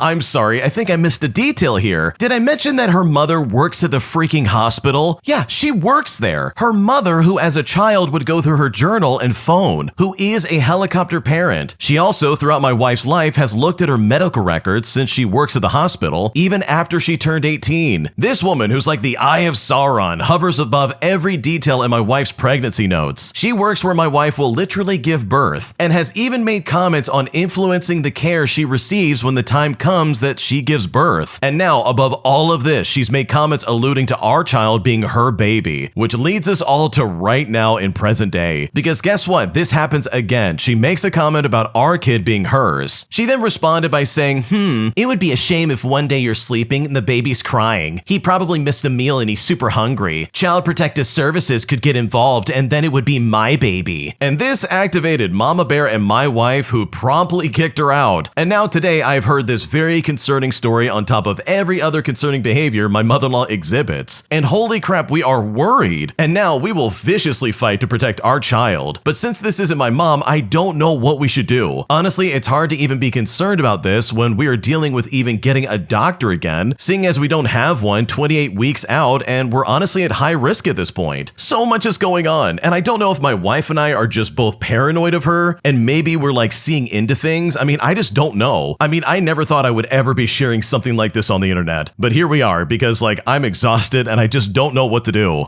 Okay, holy crap, dude, you've got like a mother-in-law from the depths of Hades. And my God, she's literally trying to be like, oh, pretty soon if I make a false report, your baby is gonna be my baby. And it's like, no, you're not getting anywhere near my kid. Like, what are we talking about? Like, if I was in your shoes, I would not care if I'm just like, oh, I'm just the husband or something like that. I would absolutely step in and be like, you're gonna stay away from my family, you're gonna stay away from my wife, and more importantly, you're gonna stay away from my kid. Because if you don't, I'm gonna take legal action, dude. And by the way, you should take these kind of comments very seriously. Like, we're talking report her to the hospital and report her to the authorities. Like, I would not take this lightly in the slightest. I would take it very seriously and be like, oh, she said she's gonna make a false police report all because my baby's crying. Like, she's gonna be like, oh yeah, Child Protective Services are gonna take your kid away and then I'm gonna have the baby. Like, no, you're not, lady. You're gonna have like a restraining order and you're gonna be forced to stay away from us. Now, I've also worked in like the medical field, so her accessing medical records and going through it and using it against you guys, like at least where I worked, that is a huge violation of privacy and that is absolutely grounds to be fired. Oh, and yes, there is a digital footprint of people looking at charts. You can't just use that and then like, I don't know, try to use it against somebody and keep notes and tabs on what they're doing. Like, that's highly inappropriate. I don't know if the possibility of you guys like giving birth at a different hospital is on the table, but I would definitely look at that. Like, this is really creepy, dude, like across the board. And this goes way beyond like, I don't know, her being a helicopter parent. Like, you guys are adults. Like, your wife isn't a teenager. The mom literally has to like let go of her grip and walk away, dude. She's married, for God's sakes. Like, leave her alone. So yeah, this whole situation is completely messed up, dude. It is super cursed. And I hope things don't go the way that your mother-in-law's describing, because this literally is insane behavior. If you like Am I the Jerk and what we're doing over here, please check out Am I the Genius. It's going to be linked down below in the description. Just click and go ahead and subscribe to them. And also, if you have your own stories you want to submit, go to AmITheJerk.com/submit if you want to submit your own stories. We're reading them all the time and we're picking out the best ones, so trust me, we would love to hear what you have to say. Today, I dealt with one of the weirdest customers I've ever dealt with in a long time, as she literally refused to understand the fact that we were not having a real service today at our restaurant, but instead it was a training day, and we were offering her free food just to come and like eat with us and have a good time. Because this entire interaction left me scratching my head, as I was so confused, and even to this day, I still am. Here's what happened. Okay, so I work at a seasonal restaurant 7 months out of the year. It's outside, and we open in the spring and run all the way through the fall. That is, until the weather gets too inconsistent. We just opened for the season, and 2 weeks ago was our mock service and like soft opening, where we basically had like a friends and family day. We sent invitations to regulars and industry and vendors, and we were even allowed to invite our own friends and family over to come along. But on top of that, when we had space, we would also take walk-ins off the street. Now, this entire day is treated like a training service, and everything is comped by corporate. So when we take a walk-in, we detail them on what's happening. And it always starts the same with us greeting them and kind of like taking them to a table table appropriate for the size of their party, and then we'll say, hey, just so you're aware, we're not really open yet, but you're welcome to join us for this training shift and help us iron out the wrinkles. Everything you order today will be on the house, and we appreciate your feedback to help us improve. Which honestly is like a very typical corporate script that we had to read through. Well, a woman comes in and she's looking for happy hour. I tell her we do have a happy hour, but we're not offering it today, all because of the above reasons that I just explained. She then looks at me and says, oh, well, I'm really just looking for happy hour. So I say to her, well, again, we don't have happy hour because this is a mock service, but everything today is free, including alcoholic beverages. Our full menu is available for free, like you don't have to pay for anything. They then look at me and say, oh, I don't drink, I'm just looking for happy hour. And at this point, I'm completely unsure how to even help this person. She doesn't even know what's on our happy hour. She's never been here before, like she literally said so. So I know she's not looking for an exclusive item, of which there's only like 2. She just wants happy hour. I say to her, oh, well, aside from alcoholic beverages, most of our happy hour snacks are things on the regular menu, just at a discounted rate. Those are also available today, but you can have them for free. Well, irritatingly enough, she says, no thank you, I really just want happy hour. And she actually waved in a friendly way and walked away. This woman was never mad. She was never rude. She was never entitled. In fact, she was friendly and polite the entire time. But I honestly just have no idea what she wanted or why everything being free was not it. Because seriously, that's not how it works, and honestly, I just don't understand. Okay, dude, if I walked up to a restaurant and they said, hey, everything's for free and you can basically come in here and not have to worry about paying for anything, I would be like, oh, cool, this is where we're eating tonight. I don't care what it is. We're gonna scarf it down and have a great time. So yeah, this is like super bizarre. I would be so confused as like a server or someone seating people to find someone who didn't want to take, oh, I don't know, free food. Like, what are we doing right now? That's so weird. Because all she had to do was say yes, and then suddenly she can have like a great night of doing whatever she wants. But instead, she decided to be caught in a loop, and honestly, I'm right there with the original poster. I don't understand this, and I have no idea why she didn't go along with this. Am I the jerk for telling my husband's ex-wife to keep her personal items at her house, as she has consistently sent over baskets of clothing of her kid that also just so happen to have her panties in the mix? And it's honestly really annoying because her reaction was completely over the top and unnecessary, and has put me and my husband in a really weird situation. Here's what happened. Okay, so my husband and I have been married for 3 years, and for reference, he was previously married to his ex, and he found out that she cheated the whole marriage, and they ended up getting divorced. Well, they now share joint custody of their son, and 4 weeks ago, she sent her kid over with a basket of clothing, and I was picking out clothes for him to wear to school one morning, and I found 3 panties in the basket. Now, immediately, my thought was, okay, laundry probably got mixed up. It's honestly not a big deal. I told my husband about it, and he said if it happened again, then we would say something, because he doesn't want her stuff at our house. Well, 2 weeks later, the kid comes over to our house for the week with a brand new basket, and I'm picking out his clothes for school, and guess what? I find 2 more things of panties and lingerie. I then immediately told my husband, and we agreed that we would absolutely say something. Now, anytime my husband brings up anything, this lady always gets defensive. So I just told him, hey, I'll take care of it. I'll send her a text message. All I said to her was, hey there, the kid was sent home with his basket, and on top are a lot of your personal items. This has happened twice before, and we both just want to ask you that from now on, please just be more careful with what gets sent with them. Thank you. I didn't hear back from her all day, so I assume she got embarrassed and didn't want to say anything back, which was perfect for me, because there's no conflict, so I don't have to deal with her. But later that night, she sends 2 text messages back to back saying, don't ever text me again. You are not and never will be my kid's mom. Now, I didn't say anything back to her because I've never claimed to be her son's mom, and I've always said that I'm just an extra support system and I'm not here to steal anybody's role. Well, she proceeded to call my husband, screaming, saying that she's going to take him to court and that I threatened her and was trying to tell her how to be a parent. Mind you, my husband saw the text messages of what I said. There was no threatening done whatsoever, so honestly, it's really insane. But with all that in mind, am I really the jerk for sending a text message to this lady? Because now I seriously just don't know what to do.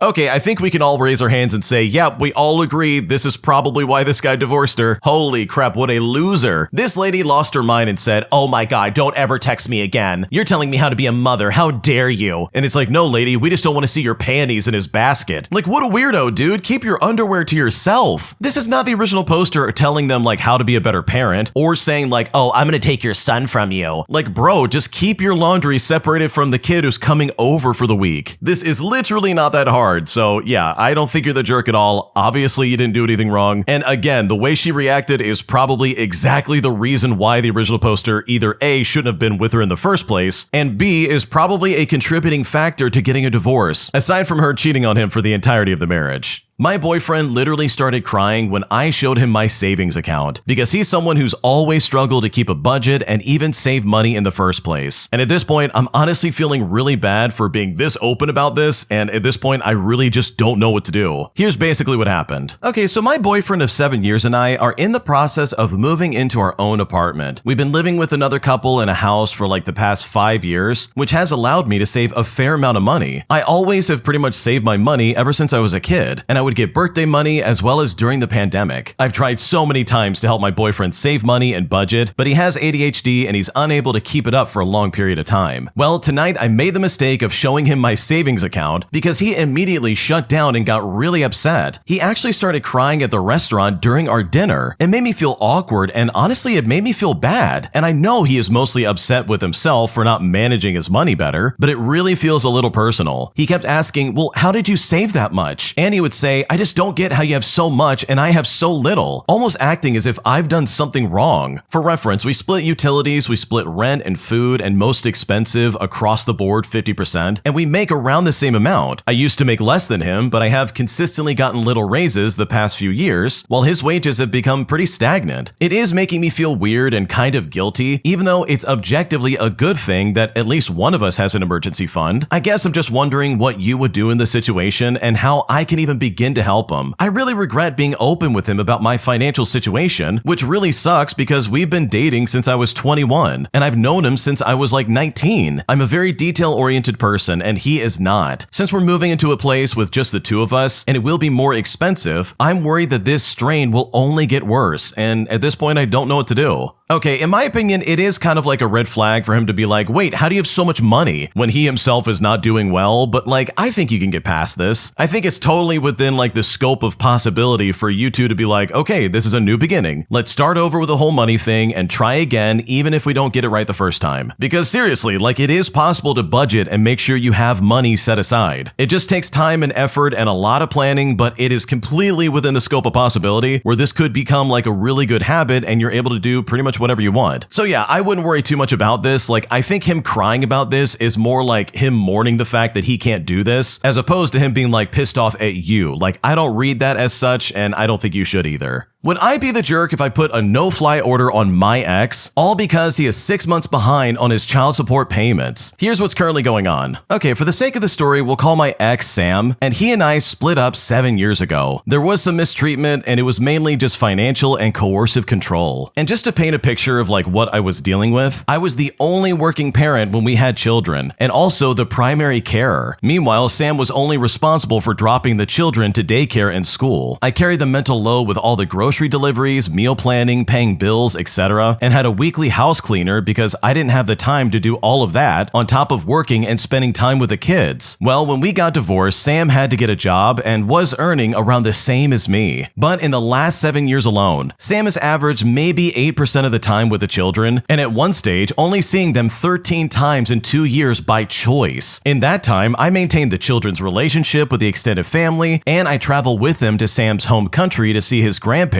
and enjoy their culture. I've seen the extended family more often and more recently than Sam, both with the children and without, as I also lived in his country with him for a few years and have my own friends and reasons to visit, so I would take the kids to see their family for a month most years. Well, fast forward to present day, and I now have the children 100% of the time. Sam has quit work, he isn't paying any child support, and now he's suing for 50% custody. Currently, the child support debt is from 6 months of non-payment at the new rate. I technically don't need the child support, but we are living frugally, and school fees will have to come from my mortgage redraw without it. I could apply for a no-travel order, which would mean that Sam has to repay the debt, or Sam's wealthy parents would, as they are currently supporting Sam, all before leaving the country. However, because Sam's family are overseas, and Sam's grandparents are around like 100 years old, that would mean missing their funeral and the associated necessary cultural elements. I would take the children over and have funds aside for last-minute flights and pretty much anything I might need. So honestly, with all things considered, would I really be the jerk if I applied for the travel ban, knowing that Sam might miss a funeral? Because right now I really just don't know what to do.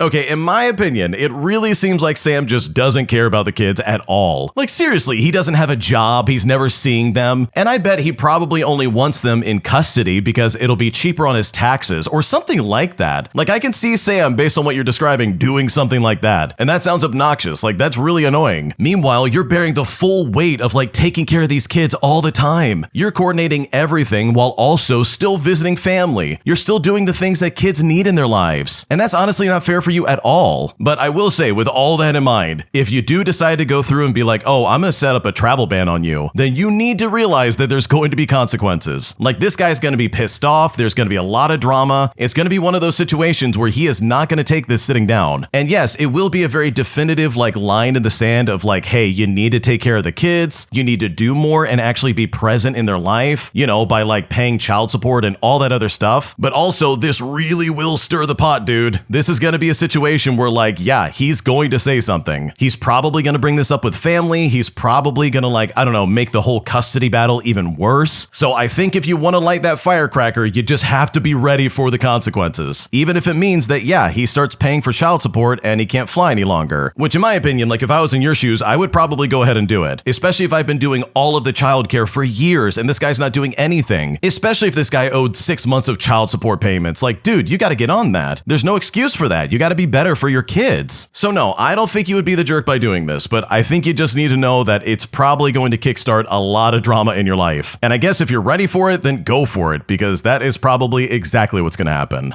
My psychopath mother-in-law literally said that she's going to take our kid away from us when he's born, saying that she's going to make a false Child Protective Services report just to get our kid away from us. And along with a bunch of other creepy comments, it's honestly put us on edge, and at this point, we don't know what to do. Welcome back to Am I the Jerk? I don't even know how to describe this first story besides what I literally just said. It is without a doubt one of the wildest rides you could possibly expect, so strap in for this one. It is so strange. So please subscribe to Am I the Jerk if you haven't already, that way you can never miss a video, and turn on notifications. Let's get started. Okay, so for a bit of backstory, as of February of this year, my wife and I are still newlyweds, but we've also been together since November of 2024. Since we started dating, I got a very good idea of what my now mother-in-law is like. My girlfriend at the time would tell me many stories about how her mother would consistently and constantly violate her privacy. She would tell me how her mother would go through and snoop in her room while she was at school as a girl. The most egregious example I can recall is going through her journal and criticizing her private thoughts. She would also go through all of her messages that she sent on her phone to her friends. Even beyond just violating her privacy, she would fearmonger her by constantly showing her stories about a girl in the local area for either somebody like taking her out or some other horrible story. And I'm sorry I can't give more details on this, but these are stories I've heard about a while ago. And it's her life, and I don't want to be too specific. But just from these stories my wife told me, I know that her mother can be quite the helicopter parent. Moving forward just a little bit, my wife eventually moved into my apartment with me. And trust me, she had the most difficult move of her life, moving across the street. Now, as any couple does, we talk about each other's day when I come home from work. And during these talks, my wife would very consistently share very manipulated stories about what her mother had been up to almost every other day. Her typical strategy is to offer to take my wife out to either go like shopping or to go get their nails done or something like that. After she butters her up, she will then ask her to do her homework for her. Now, my poor wife is a pushover, as she is usually like the kind of person who would just do it, but recently she stood up to her and tells her no, she can't do it, as she's doing her own college work. And when my wife refused to do this, her mother nearly left her over an hour away from home in the city, and the only reason she didn't do it was because my wife called her dad to tell him exactly what she was doing. And my god, there are hosts of other examples, but it typically involves treating her to something, and then during or after that, she suggests that she does something for her in exchange. Now, I never see any of this because this always happens when I'm working. Like, I'm not seeing it firsthand, but I know she's not lying because when her mother knows I'm home and wants to come over, she will call and ask permission to come over, and when she does come over, she doesn't overstep, and if anything, she's very pleasant. But when I come home early or my mother-in-law thinks I'm out doing something else, only then is that the time that she comes unannounced and will be doing like dishes when my wife answers the door. And I even hear the way that she kind of begins to talk to her before she sees me and gets really sweet, and then shortly leaves after that. Now, all of this is just really crappy behavior. And I've told my wife that since her mom doesn't behave when I'm not around, then she should not open the door for her when I'm not home. But guess what? We've got some great news. As the title implies, as of December last year, my wife and I found out we are expecting our first child. We're expecting a boy and we are super excited. Unfortunately, she's had a difficult time with the pregnancy. I was going to bore you all with the details, but essentially there are some medical issues and our doctor is dropping us because she's on my insurance now, which he doesn't accept. So we're having a really awesome time with that right now. But during some of the visits that she's had to like the ER or labor and delivery, I haven't always been able to like take her since I'm at work. And when she needs to go while I'm at work, she's been able to get her mother to take her. And just as a note to you, reader, we will revisit this later on. So on top of all of the issues, her mom throughout the entire pregnancy has been happy. Now, what does a happy grandparent do? They spoil you, right? So my wife and I have been grateful to have received gifts from her parents, like a crib for the baby and a swing and stuff like that. And now, just revisiting my earlier context, her pattern is to buy things for my wife seemingly generously, only to then swoop in and be like, oh, there's expectations. And trust me, the direction this is going is not what you're expecting. So my mother-in-law's buying stuff and bringing it to our apartment while I'm at work, and my wife and her will be talking, and my mother-in-law will make a comment about the baby, but she will refer to our son as my baby. Now, my wife instantly caught on to this and said, no, not your baby, this is my baby. So my mother-in-law will backtrack and say, right, our baby. My mother-in-law will also make another comment about the baby being hers, and my wife corrects her again, except this time my mother-in-law says, well, I buy the baby stuff, which kind of makes it now my baby. Now, oh, I'm sorry, I think I missed a detail here. Did I mention that her mother works at the freaking hospital? Yeah, she works there. Her mother, who as a child would go through her journal and phone, who is a helicopter parent. She also, throughout my wife's life, has looked at her medical records since she works at the hospital, even after she turned 18. This woman, who's like the Eye of Sauron, hovers above every detail in my wife's pregnancy notes. She works where my wife will literally give birth, and has even made comments on influencing the care she receives when the time comes that she gives birth. And now, above all of this, she's made comments alluding to our child being her baby, which leads us all to right now in present day. Because guess what? This happens again. She makes a comment about our kid being hers. She then responded by saying,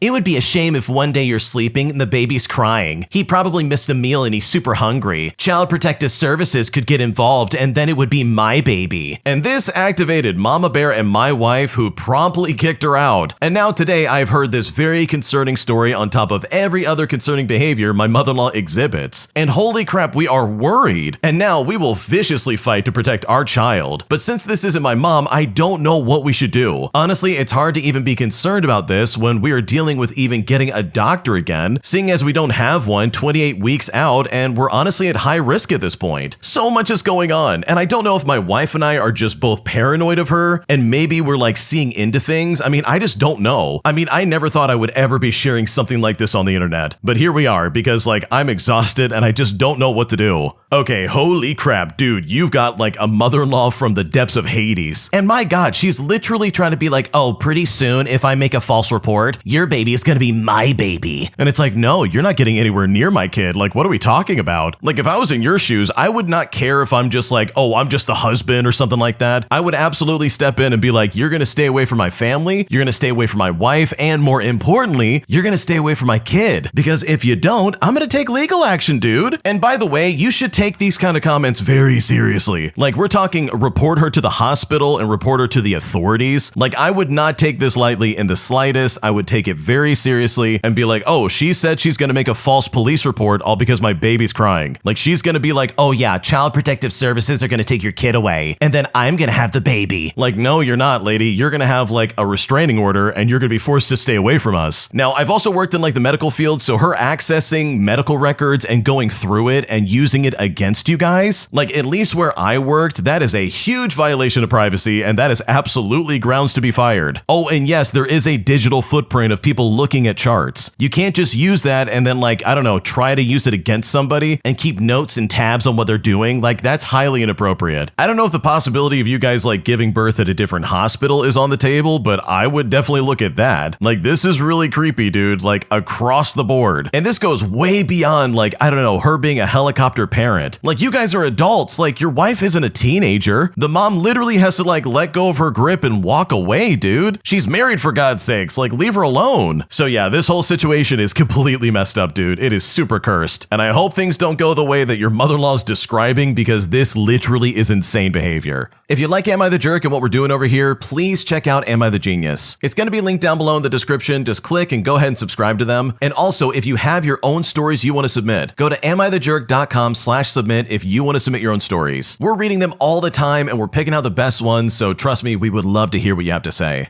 Today, I dealt with one of the weirdest customers I've ever dealt with in a long time, as she literally refused to understand the fact that we were not having a real service today at our restaurant, but instead it was a training day, and we were offering her free food just to come and eat with us and have a good time. Because this entire interaction left me scratching my head, as I was so confused, and even to this day, I still am. Here's what happened. Okay, so I work at a seasonal restaurant 7 months out of the year. It's outside, and we open in the spring and run all the way through the fall. That is, until the weather gets too inconsistent. We just opened for the season, and 2 weeks ago was our mock service and soft opening, where we basically had a friends and family day. We sent invitations to regulars and industry and vendors, and we were even allowed to invite our own friends and family over to come along. But on top of that, when we had space, we would also take walk-ins off the street. Now, this entire day is treated like a training service, and everything is comped by corporate. So when we take a walk-in, we detail them on what's happening. And it always starts the same with us greeting them and kind of taking them to a table appropriate for the size of their party, and then we'll say, hey, just so you're aware, we're not really open yet, but you're welcome to join us for this training shift and help us iron out the wrinkles. Everything you order today will be on the house, and we appreciate your feedback to help us improve. Which honestly is a very typical corporate script that we had to read through. Well, a woman comes in and she's looking for happy hour. I tell her we do have a happy hour, but we're not offering it today, all because of the above reasons that I just explained. She then looks at me and says, oh, well, I'm really just looking for happy hour. So I say to her, well, again, we don't have happy hour because this is a mock service, but everything today is free, including alcoholic beverages. Our full menu is available for free, you don't have to pay for anything. They then look at me and say, oh, I don't drink, I'm just looking for happy hour. And at this point, I'm completely unsure how to even help this person. She doesn't even know what's on our happy hour. She's never been here before, she literally said so. So I know she's not looking for an exclusive item, of which there's only 2. She just wants happy hour. I say to her, oh, well, aside from alcoholic beverages, most of our happy hour snacks are things on the regular menu, just at a discounted rate. Those are also available today, but you can have them for free. Well, irritatingly enough, she says, no thank you, I really just want happy hour. And she actually waved in a friendly way and walked away. This woman was never mad. She was never rude. She was never entitled. In fact, she was friendly and polite the entire time. But I honestly just have no idea what she wanted, or why everything being free was not it. Because seriously, that's not how it works, and honestly, I just don't understand. Okay, dude, if I walked up to a restaurant and they said, hey, everything's for free and you can basically come in here and not have to worry about paying for anything, I would be like, oh, cool, this is where we're eating tonight. I don't care what it is. We're gonna scarf it down and have a great time. So yeah, this is super bizarre. I would be so confused as a server or someone seating people to find someone who didn't want to take, oh, I don't know, free food. What are we doing right now? That's so weird. Because all she had to do was say yes, and then suddenly she can have a great night of doing whatever she wants. But instead, she decided to be caught in a loop, and honestly, I'm right there with the original poster. I don't understand this, and I have no idea why she didn't go along with this. Am I the jerk for telling my husband's ex-wife to keep her personal items at her house, as she has consistently sent over baskets of clothing of her kid that also just so happen to have her panties in the mix? And it's honestly really annoying because her reaction was completely over the top and unnecessary, and has put me and my husband in a really weird situation. Here's what happened. Okay, so my husband and I have been married for 3 years, and for reference, he was previously married to his ex, and he found out that she cheated the whole marriage, and they ended up getting divorced. Well, they now share joint custody of their son, and 4 weeks ago, she sent her kid over with a basket of clothing, and I was picking out clothes for him to wear to school one morning, and I found 3 panties in the basket. Now, immediately, my thought was, okay, laundry probably got mixed up. It's honestly not a big deal. I told my husband about it, and he said if it happened again, then we would say something, because he doesn't want her stuff at our house. Well, 2 weeks later, the kid comes over to our house for the week with a brand new basket, and I'm picking out his clothes for school, and guess what? I find 2 more things of panties and lingerie. I then immediately told my husband, and we agreed that we would absolutely say something. Now, anytime my husband brings up anything, this lady always gets defensive. So I just told him, hey, I'll take care of it. I'll send her a text message. All I said to her was, hey there, the kid was sent home with his basket, and on top are a lot of your personal items. This has happened twice before, and we both just want to ask you that from now on, please just be more careful with what gets sent with them. Thank you. I didn't hear back from her all day, so I assumed she got embarrassed and didn't want to say anything back, which was perfect for me, because there's no conflict, so I don't have to deal with her. But later that night, she sends 2 text messages back to back saying, "Don't ever text me again. You are not and never will be my kid's mom." Now, I didn't say anything back to her because I've never claimed to be her son's mom, and I've always said that I'm just an extra support system and I'm not here to steal anybody's role. Well, she proceeded to call my husband, screaming, saying that she's going to take him to court and that I threatened her and was trying to tell her how to be a parent. Mind you, my husband saw the text messages of what I said. There was no threatening done whatsoever, so honestly, it's really insane. But with all that in mind, am I really the jerk for sending a text message to this lady? Because now I seriously just don't know what to do.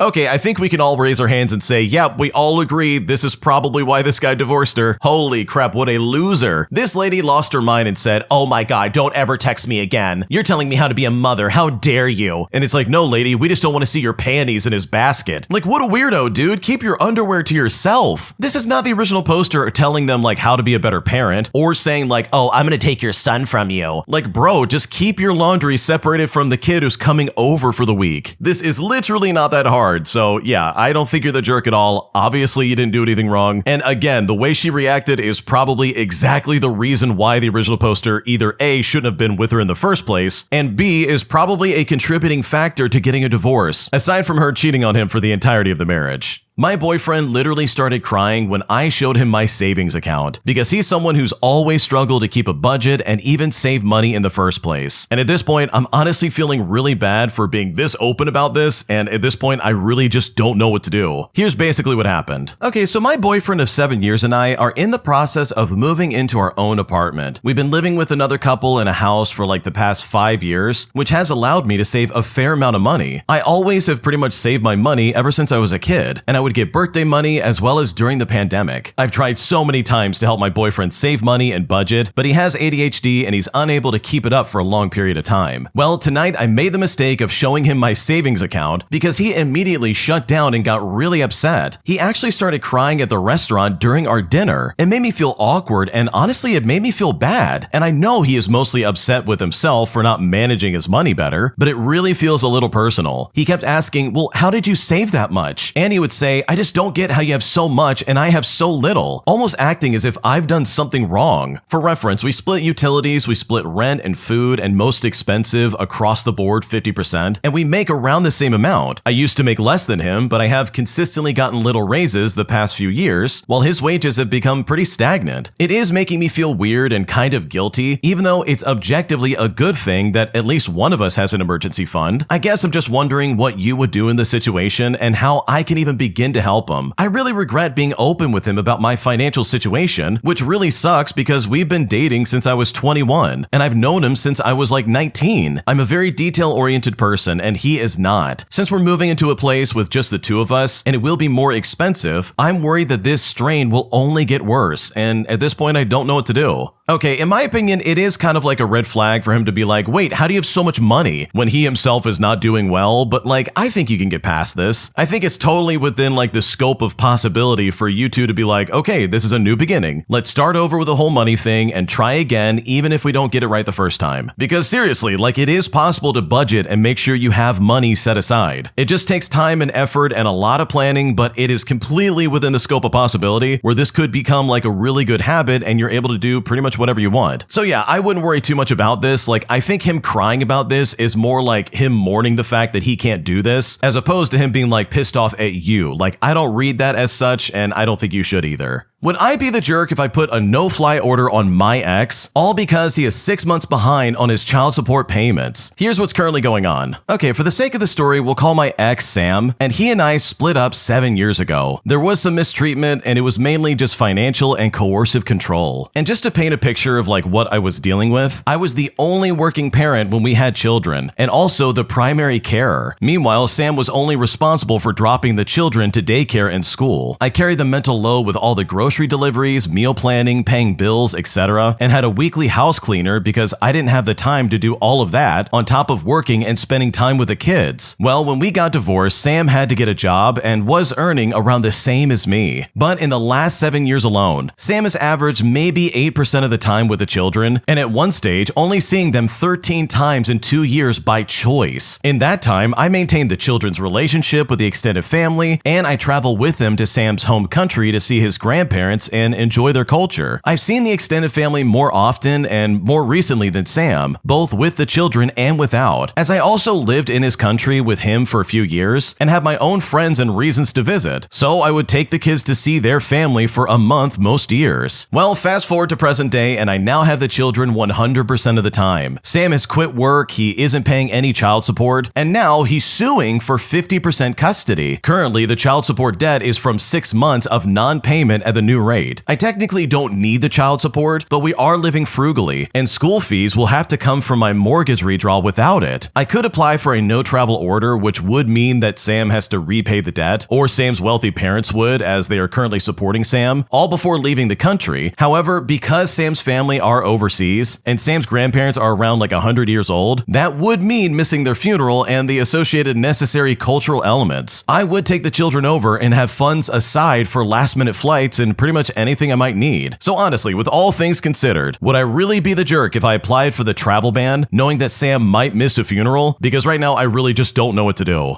Okay, in my opinion, it really seems like Sam just doesn't care about the kids at all. Like seriously, he doesn't have a job, he's never seeing them, and I bet he probably only wants them in custody because it'll be cheaper on his taxes or something like that. Like I can see Sam, based on what you're describing, doing something like that, and that sounds obnoxious, like that's really annoying. Meanwhile, you're bearing the full weight of like taking care of these kids all the time. You're coordinating everything while also still visiting family. You're still doing the things that kids need in their lives, and that's honestly not fair for you at all. But I will say, with all that in mind, if you do decide to go through and be like, oh, I'm gonna set up a travel ban on you, then you need to realize that there's going to be consequences. Like this guy's gonna be pissed off, there's gonna be a lot of drama, it's gonna be one of those situations where he is not gonna take this sitting down. And yes, it will be a very definitive like line in the sand of like, hey, you need to take care of the kids, you need to do more and actually be present in their life, you know, by like paying child support and all that other stuff. But also, this really will stir the pot, dude. This is gonna be a situation where like, yeah, he's going to say something. He's probably going to bring this up with family. He's probably going to like, I don't know, make the whole custody battle even worse. So I think if you want to light that firecracker, you just have to be ready for the consequences. Even if it means that, yeah, he starts paying for child support and he can't fly any longer. Which in my opinion, like if I was in your shoes, I would probably go ahead and do it. Especially if I've been doing all of the childcare for years and this guy's not doing anything. Especially if this guy owed 6 months of child support payments. Like, dude, you got to get on that. There's no excuse for that. You got to be better for your kids. So no, I don't think you would be the jerk by doing this, but I think you just need to know that it's probably going to kickstart a lot of drama in your life. And I guess if you're ready for it, then go for it, because that is probably exactly what's going to happen.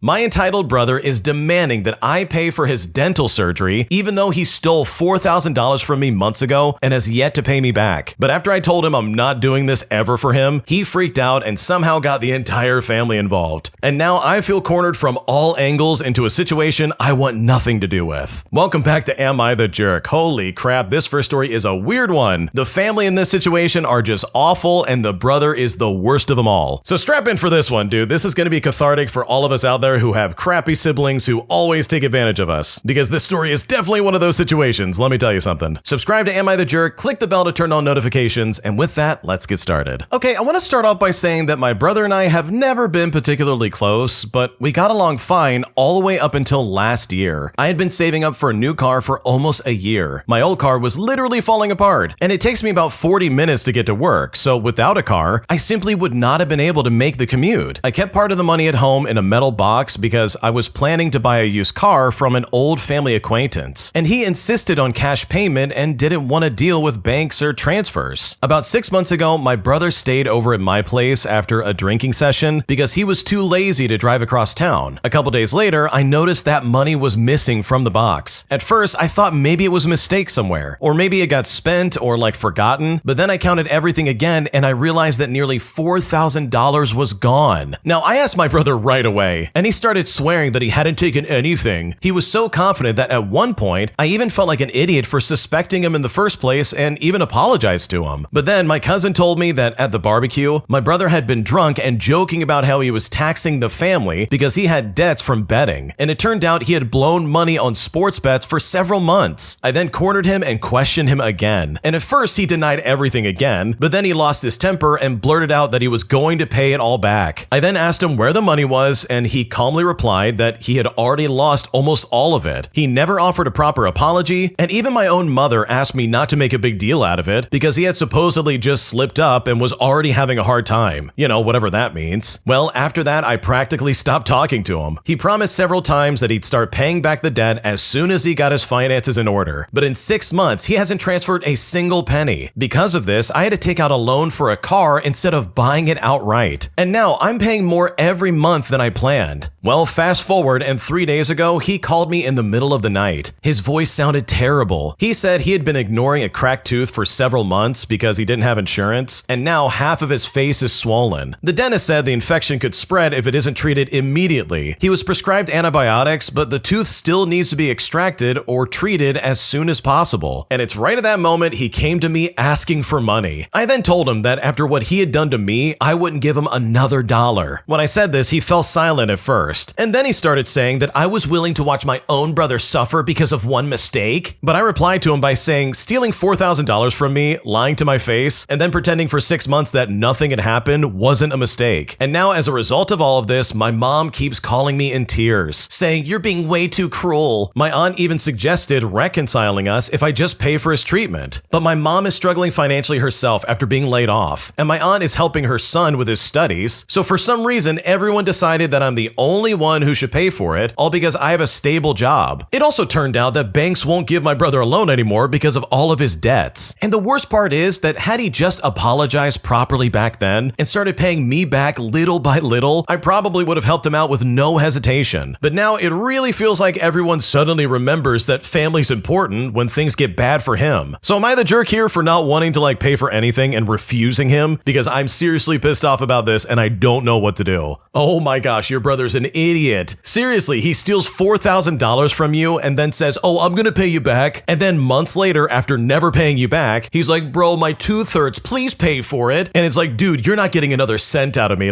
This is crazy behavior. No, of course you're not the jerk here, dude. Your family sucks. Your family outside of your brother, sure, they've all got their own issues going on and they can't pitch in to pay, but they're all out of their mind if they think oh yeah, if you just pay for this, it'll make everything better. Because no, it's not gonna make anything better because I'm still out $4,000. Plus I would be picking up the bill for this idiot's tooth to get removed. No, I'm not gonna do that. And it's dude, I completely understand where the original poster is coming from. If he had just paid me back on time and apologized and said, I'm really sorry I did that, I won't do it again. I would be willing to help pay for that. I'd be yeah, sure, I totally understand. I'm not a heartless monster, you need help. But this guy doesn't want help, he wants to take advantage of you. And that is super inappropriate, and that is something that should not be encouraged. It really seems like the entire family has put up with the brother's attitude and the things he does, and they almost say yeah, don't correct him because that'll just make things worse. Just give him what he wants and he'll be happy. But dude, that's not a good family member, and these kind of toxic traits need to be corrected. You don't just let it slide for the sake of keeping the peace. What does that even mean? There's no peace in my life when I'm giving up all this money. So no, you are not at fault here. Your family sucks, and anybody agreeing with your brother is completely in the wrong. If you like Am I the Jerk and what we're doing over here, please check out Am I the Genius. It's going to be linked down below in the description. Just click and go ahead and subscribe to them. And also, if you have your own stories you want to submit, go to AmITheJerk.com/submit if you want to submit your own stories. We're reading them all the time and we're picking out the best ones, so trust me, we would love to hear what you have to say. My boyfriend is saying he's gonna leave me unless I confess to cheating, even though I never did. As he's claiming there's so much evidence stacked against me that I simply have to be cheating, even though I literally don't know what he's talking about and I just don't know how to fix this situation. Here's what's currently going on. Okay, so my boyfriend and I have been together for a year and we are currently long distance. And I will say, he has had trust issues due to being cheated on in past relationships, but we have slowly made progress over the past year on this. I was visiting him a few weeks ago and he brought up an incident from 2 months ago where he insists that he saw my location moving along a certain route on a certain day and time that is atypical of my route. And I gotta be honest, I do not remember driving this route, and I'm 100% confident that I didn't. I believe he's just misremembering, but he would bet his life that he saw this. And he says he watched my location moving along this route for 20 minutes. So in his mind, it wasn't a glitch or something like that. Well, I then let him look through my iPhone location data and he didn't find anything. But he says, well, that's not all always accurate. He then says that it's suspicious that I don't remember where I was and has grilled me about this multiple times over the past weeks. There's also a 4-day gap in photos on my phone during that period, which he claims is suspicious because we couldn't find any other 4-day gap in my phone. I said I may have taken pictures and deleted them because I truly have no other explanation. He says logically these things added together is suspicious and that my explanations are not satisfactory. He insists that he knows what I did, and if I don't stop lying about it, he's going to end things and that he will stop loving me. But I truly just don't know what he's talking about. I've never been unfaithful to him. I love him so much, and it breaks my heart to hear him say these things. He's come up with several narratives in his head about what might have happened, and he even said that it would make sense if he pushed me to cheat since he's been terrible to me in the past. He's even admitted to friends and family that he has not been a good boyfriend. The truth is, I was not on that route and nothing happened. There is nothing that would push me to cheat, but he refuses to believe me. He also says I'm gaslighting him by saying there's no way I was at this location and that I believe he's just misremembering. He's done similar things in the past where he's accused me of cheating and tried to force a confession, but never to this degree. We were getting so much better with these issues where he would finally start trusting and believing me, but now out of nowhere this situation came up, and honestly it's the worst it's ever been.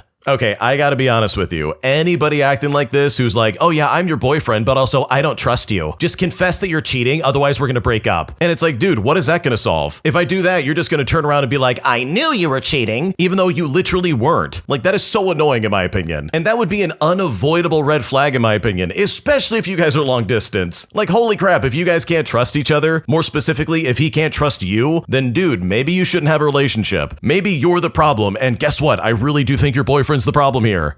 Basic trust and believing your partner is really kind of I don't know, the bedrock of a relationship. And yeah, I totally get it. He's been cheated on in the past, but the original poster shouldn't be punished for that. What's going on right now? So yeah, I don't think he's a good boyfriend at all. I think you can find someone way better than this, because the fact alone that he gave you some kind of weird ultimatum is more than enough for me to be okay, I'm bouncing out of this. You don't need that kind of energy, and that is just really inappropriate. Today, I got yelled at by a mother on a 6-hour plane ride, all because I asked her child to stop kicking my seat after her child had already been doing that for literally 5 hours. Because this was truly exhausting and incredibly upsetting, and I just don't know how I could have handled this differently. Here's what happened. Okay, a few weeks ago, I was on a 6-hour plane ride and I sat in front of a 3-year-old child. Now, I'm not a monster. I try to be very patient with kids on planes, as I know their parents are usually doing the best they can and are probably way more stressed and way more panicked about their child misbehaving than I am. But with that being said, the child I was sitting in front of was kicking my seat non-stop for hours on end. And they were doing this purposely and pretty hard. However, mom was asking her to stop, so I just leaned forward and let it slide for the majority of the ride. I've had a lot of pretty egregious plane experiences where the parent isn't even trying, so at this point, even a modicum of effort is still appreciated. But as we got into the last hour of the flight, I started to get pretty annoyed. While I initially appreciated that the mom was asking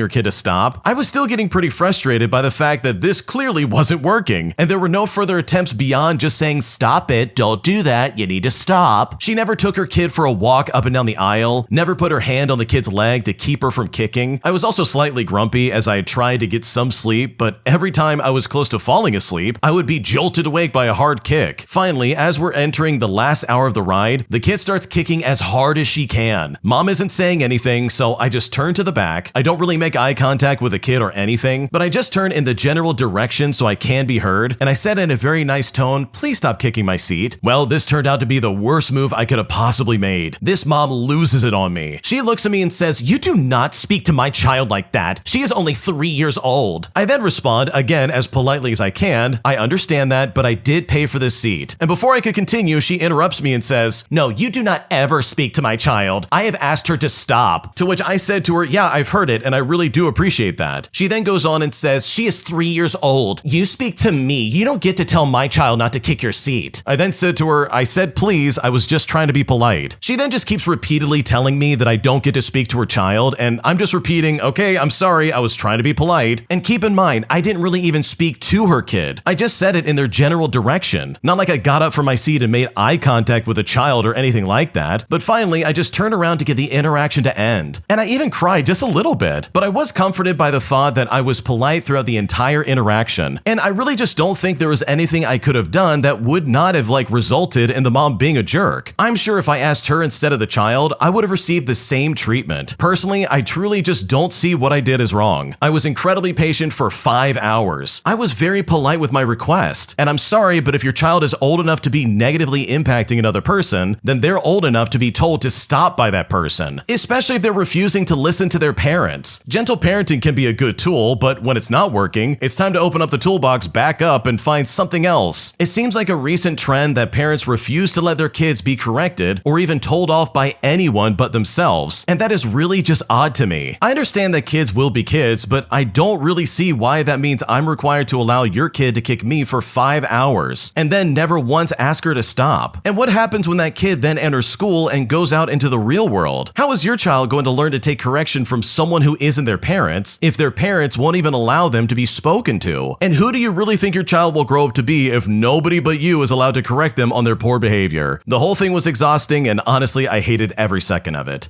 Okay, in my opinion, I think the original poster did this completely wrong. The second that kid started kicking my seat, even 1 hour into the flight, I would have been like, okay, flight attendant, take care of this. I'm not doing this. I don't care anymore. I'm not putting up with that for another 5 hours. Screw that. Because sure, saying something in a calm manner is completely understandable, but I would much rather have a flight attendant be like, hey, lady, get your crap together, instead of getting dragged across the coals by this idiot, who, by the way, this lady who has her kid is a terrible parent. You mean to tell me that you scheduled a 6-hour plane ride and you didn't do anything to make sure your kid was occupied? No coloring book, no toys, literally nothing that can occupy her time? That is 100% on you, lady. That's on nobody else. And I'm not kidding. I hate people like this who are like, you don't ever talk to my child. Yes, my child's being a menace, and no, I'm not doing anything about it. So don't say anything to her ever again. She's only acting like that because she knows she's a crappy parent and she can't control her kid. That's all that's going on here. She knows she's in the wrong, but instead of just owning up to it and being like, oh, sorry about that, I'll get my kid to be quiet, she's taking it out on you as if you're the problem. It's like, no, lady, you're the problem, and so's your demon spawn. Control your stupid child, lady. I don't want to have to deal with that. So yes, in my opinion, next time I would absolutely go to the flight attendant. I would have them take care of it and not think twice about it, because this sounds obnoxious and incredibly exhausting. I can only imagine dealing with this. Am I the jerk for telling my niece that I won't drive 20 hours just to pick her up? Because what's being asked of me by my sister is really insane. And at this point, I'm being made to look like the villain, and I just don't know what to do here. Okay, I want to say that this title makes me sound like a jerk, but please let me explain. I'm a 38-year-old female, and I have had the custody of 2 out of the 3 of my nieces for the past 5 years. Their ages are 17 and 21. I have the oldest 2, and the youngest, who's 14 years old, still lives with my sister and my brother-in-law. The 2 oldest were kicked out 5 years ago because they complained too much, allegedly, and they did what normal sisters do,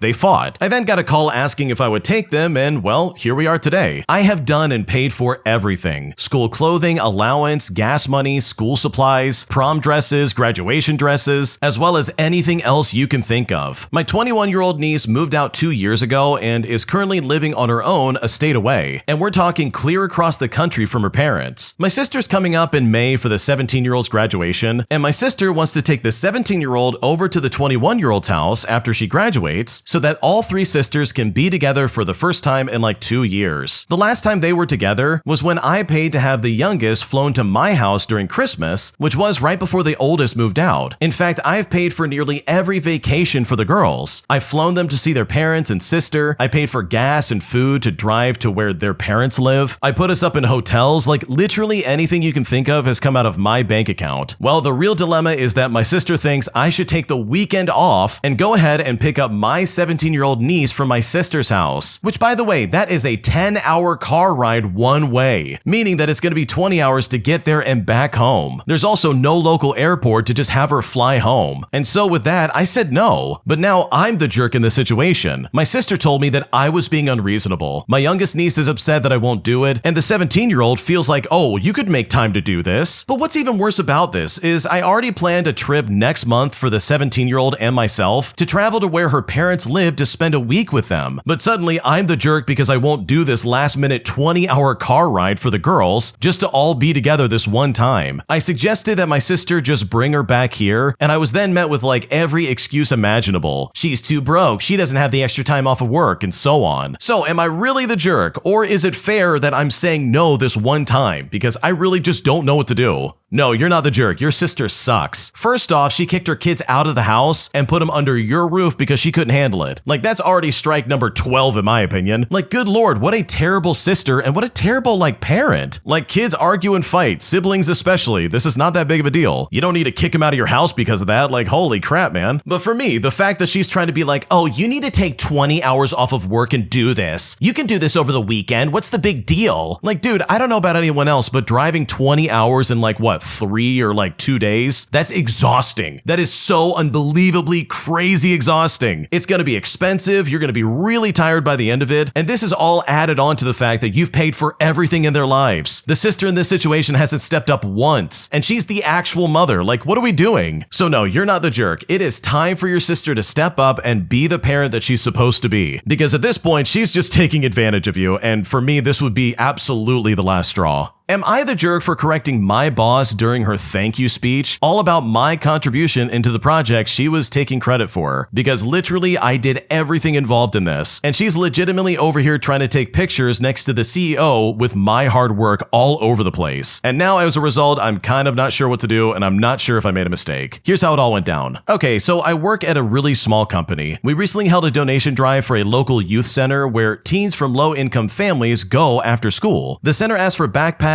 notebooks, socks, deodorant, toothpaste, toothbrushes, granola bars, and juice boxes, because many of the kids who go there right after school don't always have basic supplies at home. Now, I will be completely honest. Almost the entire organization of this whole thing fell on me. And this wasn't like officially mandated, but it just kind of turned out that way. I made a sign-up sheet, I sent people reminders, I picked up packages from lobbies and sorted items by category, I put together hygiene kits and arranged like delivery with the youth center, and I even personally delivered boxes last Saturday morning. My boss said great job a couple of times, and that was all of her involvement. Well, this Thursday, we had a staff lunch, and it's here that she stood up and started talking about how happy she was that her little project had grown so much. Then she said that she personally coordinated the drive because local community matters. And I sat there waiting for her to at least say thank you to the team or even to me, but no, she didn't do any of that. Then our CEO said that he wanted to take a photo with her next to the boxes for LinkedIn, and she turned to me and told me to move the boxes so they'd look better. And that's when I got angry and I said, well, maybe the person who sorted and delivered all of this should be in the photo too. And when I said this, the atmosphere in the room got awkward. The CEO asked what I meant, and that's when I said I was glad the company had helped the youth center, but guess what? I was the one who handled the coordination. All of us donated something, and it wasn't really fair to call it a solo project. He then looked at her strangely and then tried to relieve the tension by saying that we all contributed to a great deed, and in the end, no photo was even made. But now my boss says that I made her look bad and that I should have talked to her privately. A couple of colleagues said that I was right, but the timing itself was a bad one. And sure, they might all be right, but the worst part started when she took over my work, when she dispensed donations from all of us, talked only about herself, and just asked me to move boxes for her fancy photos. So am I the jerk here? Like, did I make a mistake by correcting my boss? Because I'm honestly not sure what to do anymore. Okay, I gotta be completely honest. First off, you absolutely are in the right for correcting your boss, but dude, this was the wrong time to do it. Because in my opinion, and like other people have said in the comment section, you are probably gonna need to find another job. Like, this is probably not gonna work out anymore. And just for the record, I hate people who do this. They force you to do all the work. They say, oh, go do this right now. And then when it's time to like reap the benefits of it, they turn around and say, oh man, look at all the work that I did. This is something that I personally coordinated. This is great. And it's like, dude, you didn't do anything for this. What are we talking about? Give credit where credit is due, and you absolutely did nothing here. But with that, I think you really should have talked to her in private. You embarrassed her in front of the CEO, and I just don't think that's going to go over well. So no, you're not the jerk, but the timing really sucked, and this is probably not going to work out in your favor. My girlfriend of 2 years dropped the news on me that she has a 3-year-old son, and she's been hiding him from me for years and never really told me about it. And now as a result of it, we finally have broken up, and I'm really torn apart about this, because right now I really don't know what to do, and I don't know how to move forward with my life. Here's what happened. For a bit of context, my girlfriend is from a different country and moved here for better work opportunities about 2 years ago. We met when she was still new to the country, and we hit it off pretty quickly. I mean, we became inseparable very fast. From my side, inside, I shared every secret and insecurity, and I thought that she had done the same for me. Well, 2 weeks ago, my girlfriend of 2 years dropped some incredible news on me at 3 o'clock in the morning after my work shift. She no longer felt that the vibe was there because we haven't hung out properly in 3 weeks. For context, we normally do something every weekend or like every second weekend, but for the last month, both of our daily lives have just been really busy. She had to change jobs and move like 2 hours away, whereas she used to live like 5 minutes down the road and stayed over every weekend and some nights during the week itself. So basically, she hit me with this curveball after I finished my night shift and expected me to just roll with it and not ask why. She also didn't really have many good excuses for her reasoning, and we were both just drained, so we slept on it. Well, the following morning, I asked her if it was really what she wanted, and she said it is what's best for me and my future, which I disagreed because I'm madly in love with her. However, she said she had a secret that she kept from me for like 2 years, ever since we had met, and that once I learned about it, I would probably never speak to her again. So without beating around the bush, she basically told me that she has a son who is now 3 years old, and the reason she moved here was to support his upbringing. And let me tell you something, obviously when I heard this, I was a bit lost for words, but also I was kind of relieved because it's only a kid, and not that she had like some secret marriage or something like that. She gave me a month to weigh the situation and decide if I would like to continue the relationship or even leave if I wanted to. But what's funny is that it took me like 3 days of thinking about it, and I basically concluded that I could never face myself in the mirror again if I didn't at least try. In my eyes, I could be 5 years down the line and just hating myself for not trying for someone I love. So with work and everything else, I couldn't really see her until the following weekend. We kept in touch, but getting any conversation from her was really strained. So after I finished work, I drove the 2 hours to her house, and at 5 o'clock in the morning, I called her that I was outside and that we needed to talk. When we got inside her house, I confessed there and then that I want to try for her and her son, to which she replied that it was her choice as well, and that she had to think if I was what was best for her son. Now, bear in mind, I have a decent job, I'm great with kids, and I have told her on multiple occasions how I'd love to be a father in the future, and I also don't think raising another man's child means that he doesn't need a father figure. I told her it's fine, and that I can also give her a month to decide too if that's what she wants, but it only took her like an hour to say no, and that it's best if we just end it now, and that way I can find someone else to have a family with. In the end, she said she was open to staying friends though, and honestly, this all really sucks. I've barely eaten or slept in the last 2 weeks with everything going on. So do I give her more time and hope that she changes her mind, or do I just like agree to be friends with her and move on? I won't be dating for a long time after this anyways, but seriously, I need some advice because I don't know what to do. Okay, I gotta be completely honest with you, and I hope this doesn't come off as mean, but someone hiding the fact that they have a kid from you for 2 years, in my opinion, is a giant red flag. Like, holy crap, did you get off lucky? I don't really know about anyone else, but I would be livid if I found out my girlfriend secretly had a kid. Because my God, that's something you want to know about like, oh, I don't know, a year and 11 months earlier? Like, what are we talking about? You can't just hide that kind of information for 2 years and think I'm gonna be okay with it. So sure, I feel bad for the original poster, like they were clearly game to help raise this kid, but at the end, the girlfriend's like, actually, I don't think you're the right person for my son, sorry about that. And honestly, I think with all things considered, this is probably like a blessing in disguise, because this is the kind of information you don't really want to keep like separated from your partner. You probably want them to know this like upfront and probably right away. So the fact that she hid this from you is really weird, and I think it's probably better that you find somebody else. If you like Am I the Jerk and what we're doing over here, please check out Am I the Genius. It's going to be linked down below in the description. Just click and go ahead and subscribe to them. And also, if you have your own stories you want to submit, go to AmITheJerk.com/submit if you want to submit your own stories. We're reading them all the time and we're picking out the best ones, so trust me, we would love to hear what you have to say. Am I the jerk for not driving a friend over to a city nearby just so she can buy last-minute ingredients for the cake she was making for the bride-to-be? Because after I said no, she pretty much just painted me as a bad guy and essentially tried to blame the entire situation on me specifically, all because I literally wasn't available. And now after reflecting on it, I'm kind of second-guessing my decision here. And at this point, I just don't know what to do. Okay, so my friend Katie has been trying to launch a wedding cake business. She started advertising using stock images. And when she was talking to some people, they asked if she took a course, and she said yes. I asked her about it afterwards, and she said that she hasn't taken any really, but didn't want to admit that to people, so they trusted her and hired hired her. She's done some very small cake examples ever since then, and to me, they're not really professional quality or wedding cake worthy, but maybe if she's offering cheap prices to get started, it's justified, and she can just improve with practice over time. Well, our mutual friend, who I will call Lily, is getting married tomorrow, and ever since the start of the year, Katie pressured her into letting her do her wedding cake, and she didn't so much as ask. Instead, she basically said, "Oh, I'm gonna do it," and said that she'll only charge for ingredients and materials. Now, Lily is a bit of a pushover, so she ended up saying okay without any discussion, and it's here that Katie said that her goal was to use this to kickstart her business with a cake she's made for a real wedding. Well, fast forward to yesterday evening with 1 day left to go till the wedding, and it's here that Katie asked me to drive her the next day to get specific ingredients for the cake that she can only source from another city. She knew I had taken a day off, and whilst Katie drives herself too, she refuses to drive out of the local area as she's too scared to do so. But I said, I can't really do that. I specifically took the day off to prepare for the wedding. Everything I need to do, from picking out my outfit and wedding present and getting my hair done, is being done today. I also expressed shock that with 1 day to go, she still needed to source essential ingredients for the cake. Well, when I said that, Katie got angry, pulling a face and saying, "Well, why didn't you get all your stuff done already?" As if I was really disorganized and messed her up. I then said that I didn't need to get it done by now. I've literally taken a day off specifically to do all of it. Well, Katie then said that if I didn't take her, then the cake was going to be ruined. But I said to her, "I'm sorry, but I can't do it." And she's known for months about this cake that she was so desperate to make. I spent the day getting my errands done, and then this evening we all met for a pre-wedding gathering. When Katie was coming towards me, she had an accusing and angry look on her face. She said to me, "I had to go on the train by myself," as if I made her suffer, and how it was really hard and it took ages to get to the station. The poor thing had to wait for the train, walk to the place that she needed, and do the same thing back. She also said how she almost wasn't able to make it, and how this drastically cut down the time she had to work on the cake. She then looked away as if she can't bear to be around me at all. Well, ever since then, she's expressed to people that I wasn't willing to help ensure the wedding cake wasn't ruined for the bride. And sure, I know I didn't technically do anything wrong here, but when she framed it like that, it did give me pause. That even though Katie was wrong, like, should I have just actually dropped my stuff and still done it for the sake of ensuring things weren't ruined for the bride? So seriously, am I the jerk in this situation? Like, did I make a mistake by not doing more about this situation? Because now I'm kind of questioning everything. Holy crap, I can't stand people who do this. They literally get hired for something and then suddenly it's everybody else's problem. Suddenly it's the original poster's fault if it doesn't get done, instead of the person who is masquerading as a professional in this field. Like, bro, if you're going to be launching a wedding cake business, then you need to stand on business. If that cake doesn't get done in time, that's on you. Not on your friend for not driving you around, not on the train conductor for not getting there fast enough. It literally falls on Katie's shoulders. Like, this is no one's fault except for hers. She knew about this for months, and like what, she still waited until the last second? Like, holy crap, I would never hire someone like this. So if this was me and I was being accused of stuff like this, where I'm being made to look like the bad guy, dude, you better believe I'm gonna correct that crap. I would pull out receipts and show exactly what I was doing that day, and basically describe that, oh yeah, Katie waited till the last second to do the cake. You know, the professional wedding cake business owner, yeah, she waited until the very last second, and is somehow making it my fault that she can't do her job. Like, screw that, I'm not gonna be set up to take the blame for your cake looking like crap. So no, you're not the jerk, but in my opinion, you have every right to correct her and make sure she's not tarnishing your name. Because bro, if that was me, I would absolutely jump down her neck and be like, no, you're not gonna say that about me. Am I the jerk for refusing to babysit my nephew for a week, as my sister and her husband suddenly decide to go on vacation? But after watching this demon child one too many times, I told them firmly that I'm absolutely not watching this kid again, resulting in one of the biggest temper tantrums I've ever seen from my sibling in my entire life. And now I seriously just don't know what to do anymore. Here's what's currently happening. Okay, so my older sister is married to her husband, and they have a 6-year-old son. And to be completely honest, their life has always been a bit unstable. Her husband might quit his job just because he's tired of it, and then spend months looking for a new one. They're constantly short on money, and sometimes they have debts, and sometimes they borrow from our parents. But for me, on the other hand, everything is calm. I work in IT, I have a decent salary, I have no kids, and I live alone. Because of this, for the past 3 years, I've often helped them with my nephew. At first, it was manageable, just sitting with him for an evening or taking him for the weekend once a month, but then somehow it gradually became almost an obligation for me, especially because the kid is a real handful. I get that kids can be noisy, but the problem here is specifically how he's being raised. Like, they hardly ever say no to him. If he breaks something, the usual reaction is, well, he's just a kid or you're overreacting, with them excusing it by saying, oh, it's normal when kids break something. One time he was throwing toys around and smashed my monitor. Another time he took my gamepad even though I told him right away not to touch it, and guess what? He broke the joystick. The worst part was with my work laptop. I stepped into the kitchen for just a couple of minutes, and within that time he spilled juice on it and started laughing. And trust me, the repair cost a pretty penny. My sister said that they couldn't help out with money right now because they were going through a tough time. But after that, I started agreeing to babysit him less often, especially since I had a girlfriend because I wanted to spend more time with her. My sister recently wrote to say that they had finally saved up enough money for a week-long vacation and they were really looking forward to some time alone together. She asked me to take my nephew in for a whole week since my vacation overlaps with theirs, and that's when I really lost it. I asked how it was that they had money for vacation but never had any money to pay for the things that their son broke, and why is it that my vacation was automatically considered free time for their child? Well, when I said this, my sister immediately started crying. Her husband started saying that I was counting every penny and that I wasn't acting like family at all. And even my parents are giving me side remarks about this. But the most infuriating thing is that no one even asked if I actually wanted to spend my vacation this way. And now look, I get it. She's kind of having a hard time right now and she's really tired. But I seriously feel like I've been stuck in the role as like a backup parent and I'm trying to get out of it. So seriously, am I really the jerk here? Like, did I seriously cross a line that can't be fixed? Because I really am just so annoyed and I just don't know what to do. Oh my god, your sister sucks and so does her husband. What do you mean this kid broke your computer and they didn't help pay for it? Him pouring juice all over it probably fried that computer and cost you probably like hundreds of dollars just to fix it, if not more depending on like the type of laptop that was. Like bro, no wonder you don't want to babysit this little nightmare. Like holy crap, this kid is destroying everything in its wake. Smashing your monitor and your joystick, pouring juice on your laptop and then laughing about it. Like dude, if I saw a kid laughing at me after destroying like a very expensive piece of equipment, well, I don't think I can say what would happen in this video because that's a good way of getting it taken down, but I think you can use your imagination. Let's just say I'd be very pissed off, and I think anyone would be. Like there is nothing worse than the spoiled, rotten laughter of a brat who just destroyed something precious in your life. I've experienced that in certain ways, but never with like a work laptop. Holy crap. And it's so funny, your sister, the second she gets any kind of resistance, the second you say, no, I'm not gonna do that, your kid's a demon, she suddenly breaks into tears and is just like, oh, I just don't know what to do. I can't believe you're doing this to us. And it's like, dude, you literally planned your vacation so that it would bleed into my vacation, which by the way, I could do whatever I want with, just so I could watch your stupid demon child, which guess what? I ain't doing it. My life is peaceful, bro. I like my life. There's no kids anywhere. I live alone. I have a good salary and I like keeping that salary instead of spending it on fixing the crap your son destroys. So no, you are not the jerk. Screw everybody. If your parents are really this bent out of shape about it, then they can watch the kid. Or your sister can take the kid with them on vacation and they can see firsthand that yeah, our kid is a demon that we need to exorcise. Because the way these people are reacting to this is completely uncalled for and you don't deserve it for a second. Am I the jerk for withholding concert tickets I bought for my friends after they literally ditched me to go into a club I wasn't welcomed into? Because now it's causing a lot of drama between the three of us and I simply don't know if I made a mistake. Here's what happened. Okay, so I want to start off by saying that I'm a 21-year-old female and I have two close friends who I will call for the sake of the story Lily and Kate. And yes, those are fake names. These are friends I made during university and the both of them are very conventionally attractive. And yes, this will be an important detail later on. Me on the other hand, I am basically not like that. I'm hygienic, I groom myself really well, I've tried all the conventional tips for appearances, however, I have a very large nose, I've got a wide, boxy jaw, and it honestly just makes me not conventionally attractive. We graduated university this year and decided to celebrate with the Miami trip. I bought us all concert tickets for tonight, since Lily used some of her hotel points to get us a large suite to stay in. Meanwhile, Kate picked out a club that she wanted to go to for Friday night. I know Miami has a reputation for being picky about what girls they let into clubs, so I did my makeup and hair as best as I could. I wore one of the prettiest and fanciest dresses that I own, but once we got there and dealt with the bouncer, he only let Lily and Kate in, but not me. Lily hesitated and tried to convince him to let me in too, but he wouldn't budge. Eventually, they both shot me a grimace and said they wouldn't be too long at the club, and honestly, I felt so humiliated walking away. I've been feeling really down since that, and I'm honestly frankly offended by their behavior of just ditching me. I don't want to go to the concert tonight, and after they pushed me on it, I told them that I wasn't going to give them the tickets that I bought for them either. Kate is now pretty mad at me, and Lily has said that she's disappointed with my decision. So with all things in consideration, am I really the jerk for not giving over these concert tickets? Because this whole scenario really hurts and I don't know what to do.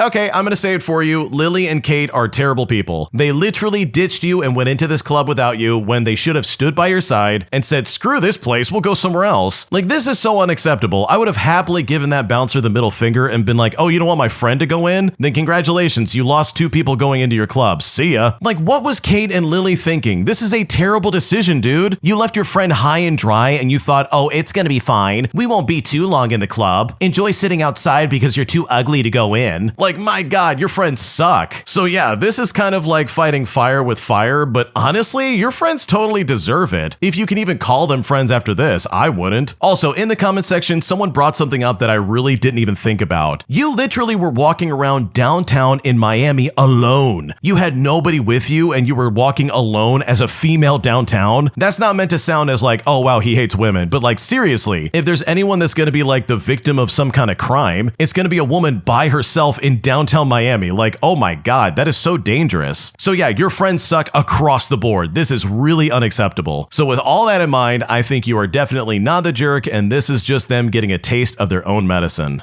Am I the jerk for considering asking my sister to step down as a bridesmaid? Because quite literally, she's made this entire process miserable. And at this point, I seriously just don't know what to do. Okay, for starters, I'm getting married in 2 months and I have 4 bridesmaids, one of them being my sister. I originally wanted my 12-year-old daughter to be one of my bridesmaids, but she's very shy and didn't want to stand in front of nearly 200 guests. So I asked my sister to do it instead. I'm paying for the bridesmaid dress, the alterations, the hair, and the makeup. The only thing I asked the girls to buy themselves was like these open-toed shoes so they could at least wear them again afterwards and it wouldn't be like a huge waste of money. When ordering my sister's dress, she told me what size to get, but when I bought it, it didn't fit, so I had to return it and order another size. The larger size ended up costing nearly double the price because I needed a specific color and stock was really limited, but you know what? I bought it anyways, and it ended up fitting perfectly except for like minor bust and waist alterations. The real issue started when I asked everyone to get those open-toe shoes. My sister replied saying that she wanted white pointed closed-toe shoes because she didn't like showing her toes, and I thought they looked too bridal, but instead of arguing, I just left it for a bit. Then I made a group chat with the bridesmaids saying that I wanted everyone's hair in an up style, and my sister just said, oh, I didn't want my hair all the way back because I'm insecure about my forehead, saying that she wanted a half up and half down style instead. I then privately messaged her asking if she had gotten the shoes yet because previously she said she couldn't afford them. I even sent her links to shoes that were like literally $15 if that. Well, she replied saying that she still didn't want the open-toe shoes and would probably have to return the ones that she wanted. At that point, I got frustrated. I then told her that she was the only bridesmaid having issues with every request, and this is like between the shoes and the hair, and that I was almost afraid to bring up the makeup request next. So I asked her to send me inspiration photos for the hairstyle that she wanted. She has shoulder-length hair, but the photos she sent were like long, curly, half-up styles that realistically speaking would need extensions. I checked with a hairdresser and she agreed extensions would probably be needed. My sister then said she definitely didn't want extensions, so I suggested it would just be easier if everyone had similar up styles. Well, the conversation escalated after that. She said the wedding was making her anxious because she doesn't know what's going on. But at this stage, the only things finalized are the dress, the shoes, and the hairstyle. I'm already stressed out of my mind planning the wedding. So you know what? I told her that if being a bridesmaid was causing her this much stress, that she just didn't have to do it. But when I said that, she got upset and demanded that I send her every detail immediately, and things became pretty heated at that point. She then asked me multiple times if I even wanted her standing beside me at the altar, and now I'm kind of wondering if I should ask her to step down, because honestly, it feels like every conversation begins an argument. Plus, it's adding stress I really just don't need right now, but I also don't know if I'm being too controlling over her hair and shoes. So seriously, am I the jerk here? Because I really just don't know what to do next. Dude, I don't know about you, but it sounds like your sister's really high-strung and should probably not be a bridesmaid in your wedding. Like seriously, this is so easy. All she has to do is say, yes, I'll just look like the way you want me to look, and then leave it at that. Like who cares? This isn't your wedding, dude. Just do what I'm telling you to do. The fact that she's giving you any kind of grief about this is really annoying. So yeah, if I was in your shoes and I was like planning out this wedding, I would be like, please just step down. This is not worth my time. You're stressing me out, you're stressing everybody out, and honestly, I don't want to deal with it because she is making this entire process super hard hard, and like that is really obnoxious and I would hate to deal with that.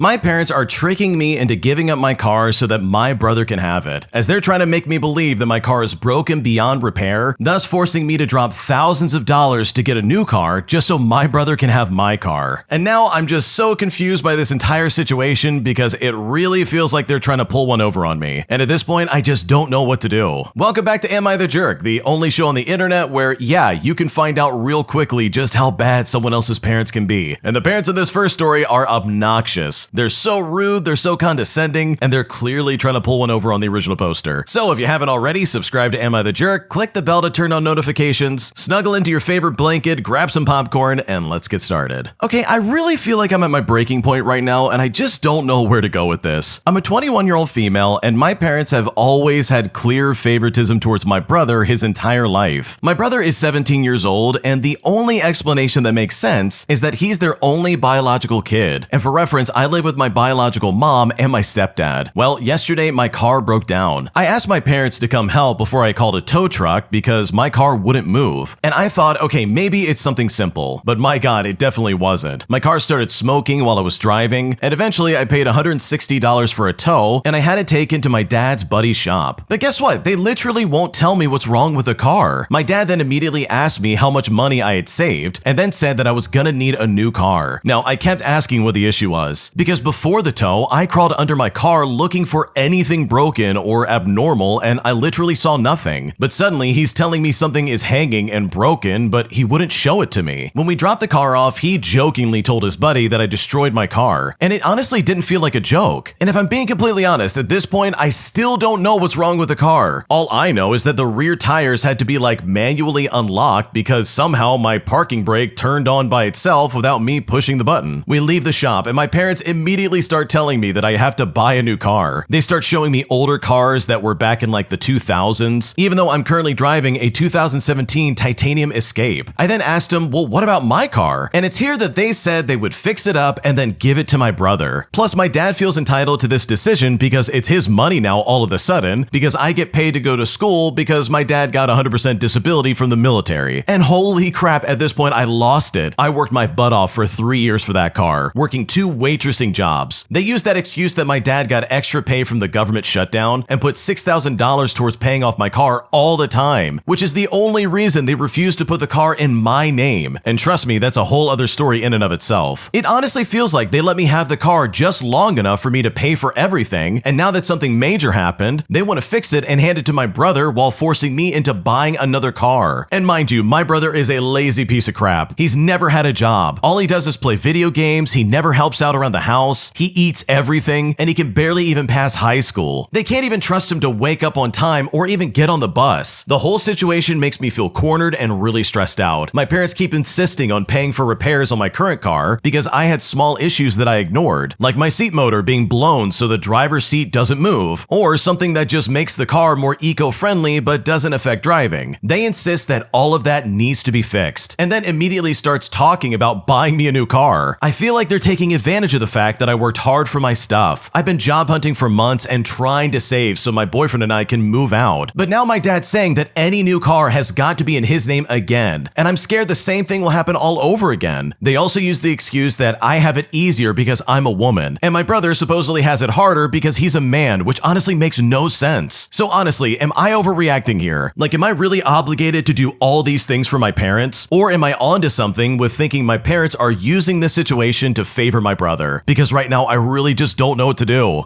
Oh my God, get out of there, dude. You gotta move out. You have to move out. Listen to me. If you get another car, you make sure it's in your name, not your dad's. Screw your dad, screw your parents. All these people suck. Because bro, you cracked the code. That's exactly what's going on. They're using this situation against you in a way that only favors your brother. That's why this car was in your dad's name. That's why they're suddenly like claiming it after you've already paid for everything. Like, these people are straight up using you. And that is obnoxious and it is completely unfair. So if I was in your shoes, not only would I not be getting a car in your dad's name again, which by the way, screw that guy, like never again would I ever trust him. But also, I would be looking for like another place to live. I'm not even kidding. And I don't just say that. Like if you're living with your parents and they're treating you this way, then holy crap, it's time to get out of there while you can. These people are going to squeeze every penny out of you that they can while they've got you under their roof. And they're going to use that excuse about your dad being out of work or like being in the military or whatever it is pretty much all the time. Like I could see that as a consistent thing pretty much across the board with these people. Like let's be honest here. And that sounds obnoxious. I would hate dealing with these kind of people. So for me, the order of operations would be to say, okay, if you're taking the car, I'm never paying for anything for it ever again. It's not in my name, so congratulations, it's all yours. Secondly, if I really need a car to get around where I live, instead of like public transportation or something like that, then I would literally start looking for a car that you can put in your name. Like you're old enough to have your own car. This is not a scenario where it's like, oh, I have to have my dad's help. Like screw that. I would find help from just about anybody else if you needed it, or if you have the money, just do it yourself, dude. But no one else's name should be anywhere near it. Not your dad, not your mom, not your brother, nobody. Because this is seriously toxic. This is so messed up. But most of all, I would be looking for a new place to live. Even if they need roommates, even if it's in a crap situation, I would get out of there. Like anything's better than this. This sounds like a nightmare. So hopefully you get this worked out. Hopefully it kind of like sorts itself out in some kind of way, because your parents sound like terrible people and I would hate having to deal with them on a daily basis. If you like Am I the Jerk and what we're doing over here, please check out Am I the Genius. It's going to be linked down below in the description. Just click and go ahead and subscribe to them. And also, if you have your own stories you want to submit, go to AmITheJerk.com/submit if you want to submit your own stories. We're reading them all the time and we're picking out the best ones, so trust me, we would love to hear what you have to say.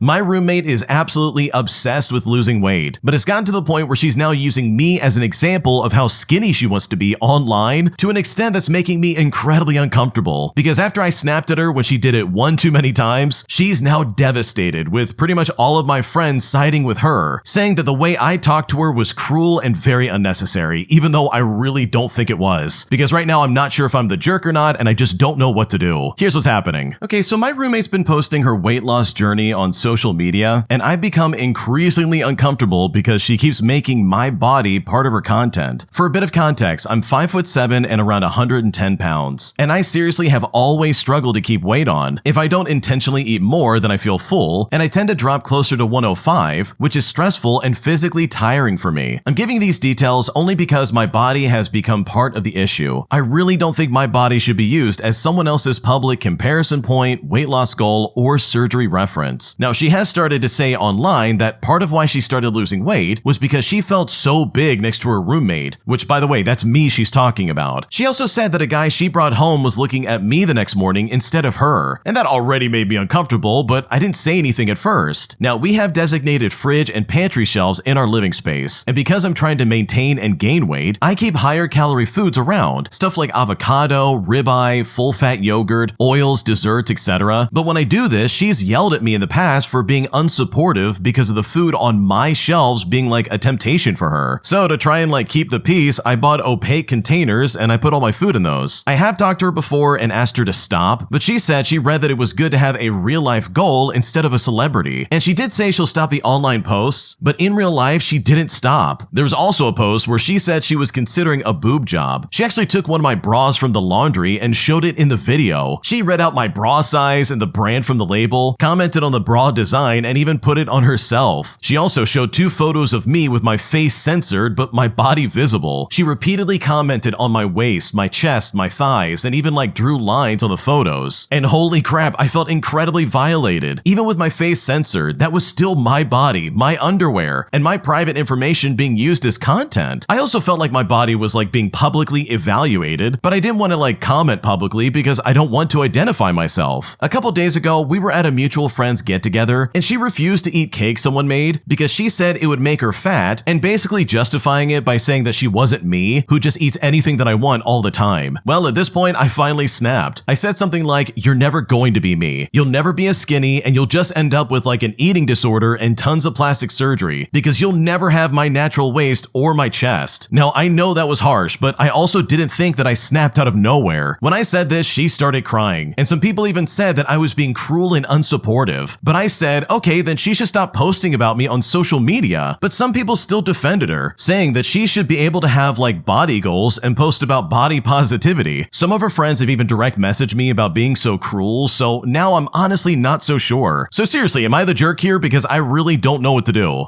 Okay, I hate all of your friends. I just gotta be honest. I hate your roommate. I hate anybody defending your roommate. Like, all of these people suck. Because holy crap, dude, if you think about this situation too much, it becomes very creepy very fast. Because the way she's acting is unacceptable. If your roommate wants to lose weight and she's like, man, I'm really motivated and I want to do my best, then that process needs to be a personal one. She's gotta hit the gym, she's gotta eat less and move more. What she shouldn't be doing is using you as some kind of pawn of like, oh man, this is my friend and I want to look like her, where she's basically using you as a prop in her own like weight loss journey and like content creation, even though you never agreed to any of that. Like, just imagine if you flipped the script and said, wow, I really need to gain weight. Just look at my fat roommate over here. I don't want to be this big, but look how big she is. Like, I can guarantee you she would not take that well. She would probably lose her mind and be like, I can't believe you put me on blast like that. I don't feel comfortable with you like sharing my body online, because that's literally what she's doing to you. I don't care if you match her like ideal sense of self where it's like, oh, I want to be this skinny. Her sharing and wearing your bra on like some video and showing pictures of you even if your face is blurred out. Like, dude, what are we doing right now? This is so weird. It's such a weird obsession. Like, it's really creepy and inappropriate. Like, good lord. So no, you're not the jerk. Dude, I would literally move out tomorrow. I would break lease and be like, I'm out of here. Because your roommate is like 5 steps away from being like, I want to wear your skin. And I would rather get out of there now than have to deal with that later on.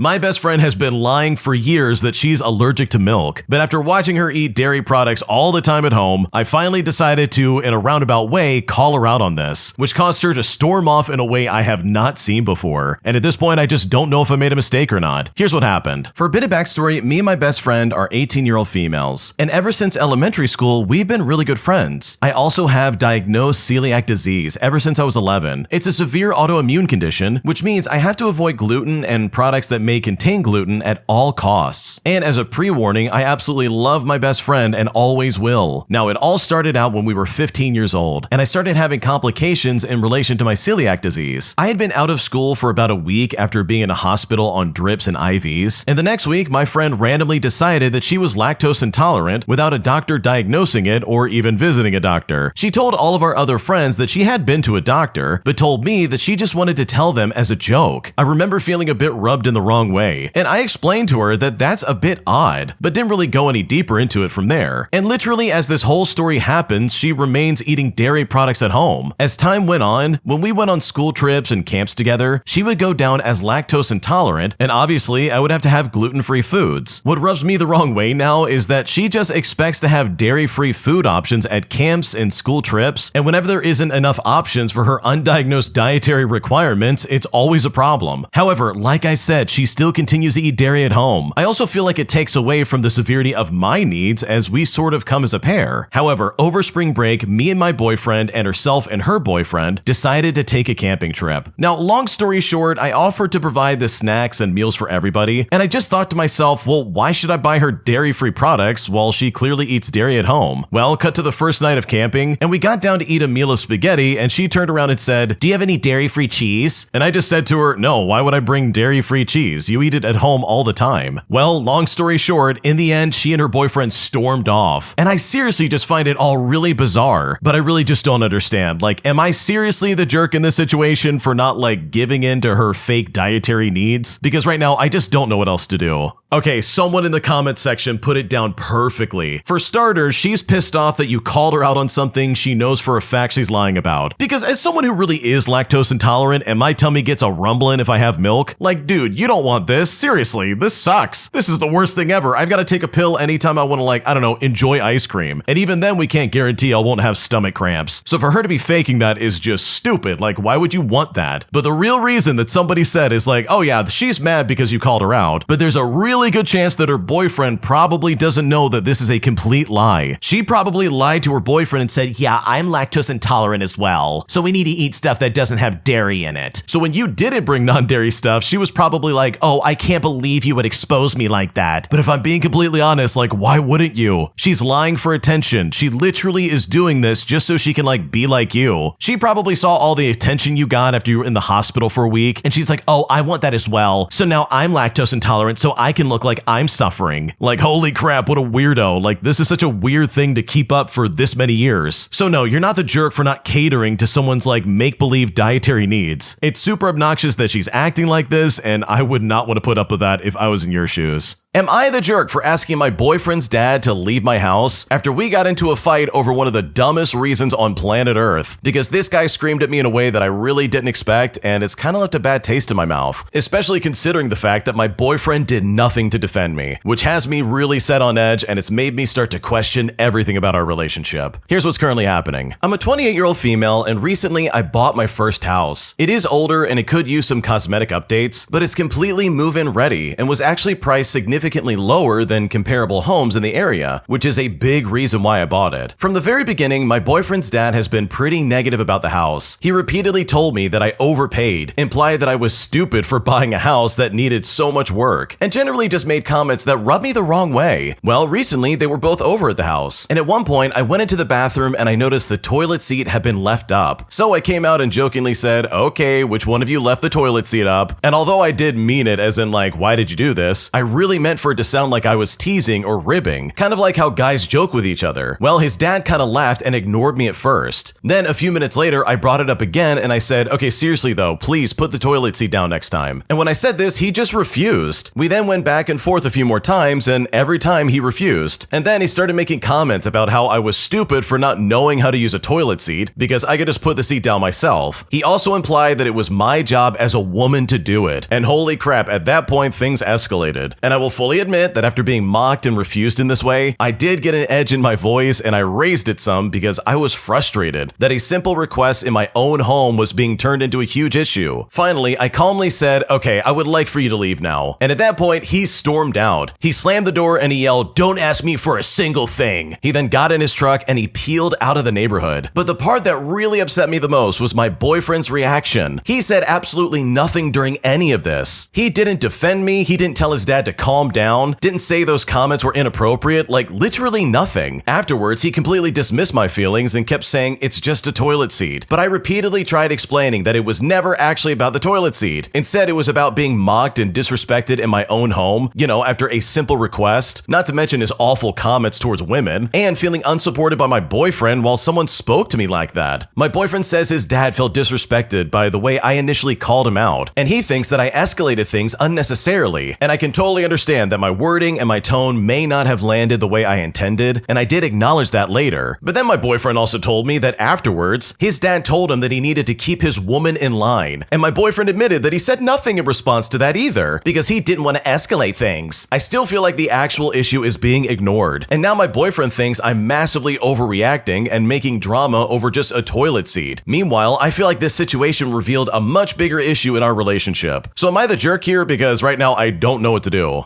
Okay, people in the comment section are saying the exact same thing I'm about to say, but holy crap, this is a preview into the way your boyfriend's gonna act during your marriage. Seriously, bro, this is super obnoxious if you ask me. First of all, what you were saying is not that big of a deal. All he had to do was be like, oh yeah, it was me, sorry about that, I'll put the toilet seat back up, in your house. So for the dad to suddenly be like, oh, that's a woman's job, I don't have to do that. You're too stupid to figure it out, aren't you? Like, dude, we went from 0 to like 15 in like 2 seconds, bro. It is not that deep, and honestly, I think what's really going on here is the fact that this guy's being corrected by a woman. He's obviously sexist, like I hate to say it, but that's the truth. Your boyfriend's dad hates you because you're a woman, like there's no other way of putting it. And the fact that you corrected him in a home that he doesn't own, in a position where he has less power than you, probably is the reason why he got set off, which is such a stupid rationale, but I really think that's what's going on here. Like that's also probably why he said you're stupid for buying a house. If it was up to your boyfriend's dad, his son would be the only person owning a house, with it only being in his his name, and you would just be like a kitchen wife or something. Like, this is so weird. Like, all of his comments kind of point in that direction where it's like, what? A woman owning a house before my son? I can't believe it. And it's like, dude, what are we talking about? This is not that big of a deal. You should be happy that your son has a place to live. Like, what's the issue here? So for me, it's incredibly alarming that your boyfriend is not standing up to his dad, even just a little bit, which also kind of indicates that this probably happens way more often than you realize. Like, think about it. This is probably what your boyfriend grew up in, meaning that his dad treats his mom like crap. And I'm not saying that your boyfriend's gonna try and treat you like that at some point, but it's kind of weird because he's already exhibiting like small versions of that kind of mentality already. And that sucks. Like, that really sucks in my opinion. Him staying quiet like that and almost dismissing his father's behavior means that he's been apologizing for that man probably his whole life. Like, I know I've seen that in my own friends, like in real life, where I'm like, why are you even accepting this behavior? This is so weird. And their only rationale is to try and like excuse it in some way, and that is so weird. Like, that doesn't make any sense. At least stand up for yourself. Like, do yourself that favor. So yeah, this whole situation sucks. It really is a preview into the way your boyfriend's gonna act. Even if that means he's just like a passive version of his father, that would still be a nightmare to live with, and I would never want to put up with that. Today, I need to confess that I stole my neighbor's cat 6 months ago, because after watching him mistreated and neglected for months, I decided to take some action and just take him into my home, resulting in my neighbor looking for him every single day, despite the fact that I definitely have him in my room literally right next to me. And you know what? With all things considered, I don't regret it for a single second. Here's how I did it. Okay, so I live in like this really crappy apartment complex where the walls are basically made of paper, and my neighbor was this guy who probably should not even be allowed to like own a house plant, let alone a living creature. He had this small black cat that he would just leave out on the balcony for hours regardless of the weather. I could hear the poor thing crying through the vents while he was inside blasting music or even just shouting at his Xbox. One night it started pouring rain and the temperature dropped hard, and I saw the cat shivering on the railing looking miserable. So it was at this moment I reached out over my balcony, grabbing the cat, and I just brought it inside. And I didn't even think about it, I just reacted. The next morning I heard him shouting in the hallway, asking everyone if they saw his pet. And I stood there with the door cracked open and I told him I hadn't seen a thing and that maybe the cat finally jumped off because it was fed up with his crap. He spent weeks putting up posters and walking around the block calling its name while the cat was literally sleeping on my bed 10 feet away from him. It's been about 6 months now, and he still brings it up whenever we cross paths in the laundry room. He looks genuinely devastated sometimes, which would make me feel bad if I hadn't seen him ignore that cat's bowl for days at a time back then. The cat is doing great now, by the way. I renamed him and he's very healthy now. He gets actually fed decent food and doesn't have to freeze his tail off outside, but I have to be extremely careful. I never let him near the windows when the blinds are up, and I have a specific routine for when I take out the trash so he doesn't accidentally like dart into the hallway. It is a very stressful way to live, but seeing the cat actually purring instead of screaming quite literally makes all of it worth the paranoia. My friends think I just adopted him from a shelter in the next town over, and honestly, I am definitely not telling them the truth. Sometimes I see the neighbor at the local bar looking through old photos on his phone, and I just sit there drinking my beer and saying absolutely nothing. Now, I know it is technically theft and I am a liar, but some people just don't deserve the loyalty of an animal. He probably thinks a coyote got it or someone picked it up off the street, which is technically true, I guess. But I guess I just so happen to be that someone. The cat also seems to prefer my taste in movies anyway, so we're just sticking to the plan. I'm also probably gonna move out when my lease is up just to end the risk of him hearing a meowing through the wall. Until then, I'm just the helpful neighbor who offers a sympathetic nod while the evidence is napping in my living room.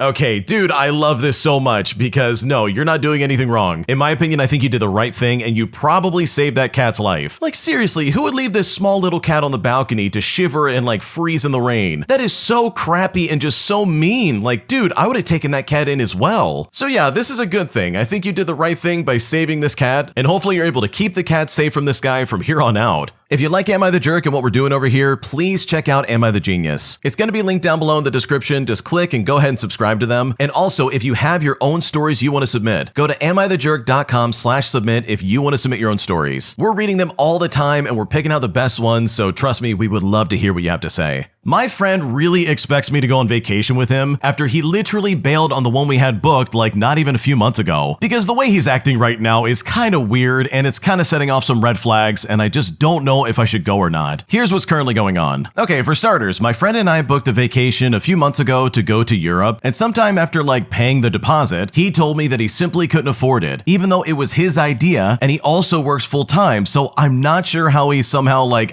couldn't budget the money properly, but we ended up canceling. He sent me a long message saying how sorry he was and how bad he felt that I wasn't going anymore, all because of him, by the way. But regardless, I just kept telling him, bro, it's fine. I don't really care that much. And honestly, I was kind of relieved because I was slightly dreading it. I then heard nothing from him for like about 3 months, and I didn't contact him, so I assumed he was over it and would just drop it. But then I received a text from him out of nowhere saying to me that he still feels bad. But apparently he saw another hotel and had dates to go, and he said that this time he could pay for my portion of it as well as his, and then I could pay him back if I couldn't afford it. So suddenly out of nowhere, he has all this money that he somehow couldn't accumulate earlier in the year. My parents were willing to pay for me to go, but I said no for multiple reasons. One reason being that it was significantly cheaper than the one we were meant to go on, which is never a good sign because the cheaper some place is, the worse quality it is. I was also already going on 3 other trips, so it's not like I was missing out on going anywhere. I didn't really want to go with him anyways, and I just wanted him to stop bringing it up because if I don't care, then he shouldn't either. Well, my parents felt like it was a jerk move for him to offer this to me and expect me to say yes and to go with him, especially after he bailed on the one that we booked such a short time ago. And I agree with them, honestly. It kind of makes it seem like he didn't like the price of the original one that he helped choose, so he canceled and is now offering me a cheaper, worse alternative. So would I be the jerk if I declined to go on this trip that he's trying to plan out last second? Because it feels kind of sketchy for the reasons I already listed, and I'm just not sure what to do. Yeah, I think you're spot on. I think this guy was like, oh man, this is too expensive. I can't afford it. Oh wait, never mind. Now I can afford it, but it's at a much cheaper location. And it's like, bro, you probably could have afforded the first trip and now you're trying to get a second trip that's cheaper out of me? No, I don't think so. If I was in your shoes, I wouldn't do this at all. I would just say to him, sorry, but this doesn't fit my schedule and I just don't think I can do this. When in reality, you know for a fact that you're just avoiding a train wreck of a trip. Because this has bad news written all over it, and I think it's just going to be a miserable trip if you do end up going. Am I the jerk for secretly buying extra food for my niece? All because her brothers literally eat everything in the house first and basically leave her nothing. Because after I did this, her parents freaked out on me. And honestly, I'm not sure if I made a mistake or if this really is the right decision in this scenario. Here's basically what's going on. Okay, so my brother's family has been staying with me and my wife for around 6 months. And they're doing this so they can save money after moving from another state. And so far, it's been okay and we get along pretty well. They have 3 kids, 2 boys and 1 girl. The boys are both athletes. I think they play track and basketball, and my god, do they eat a ton. They're teenagers, so they're constantly hungry. I mean, whenever food is made, they usually go back for second servings and they demolish snacks really quickly. But something I started noticing though was that their daughter, who I believe is 14, would regularly complain that there was barely anything left for her by the time she got to it. I also noticed my brother and his wife usually gave the boys noticeably bigger portions during meals. I figured it was maybe just because the boys are bigger and more active, but I eventually asked my brother about it because it seemed kind of excessive. He then told me that the boys need the calories because they're athletes and still growing, while his daughter doesn't really do sports and just sits around most of the day. He also said he doesn't want her getting overweight as she isn't really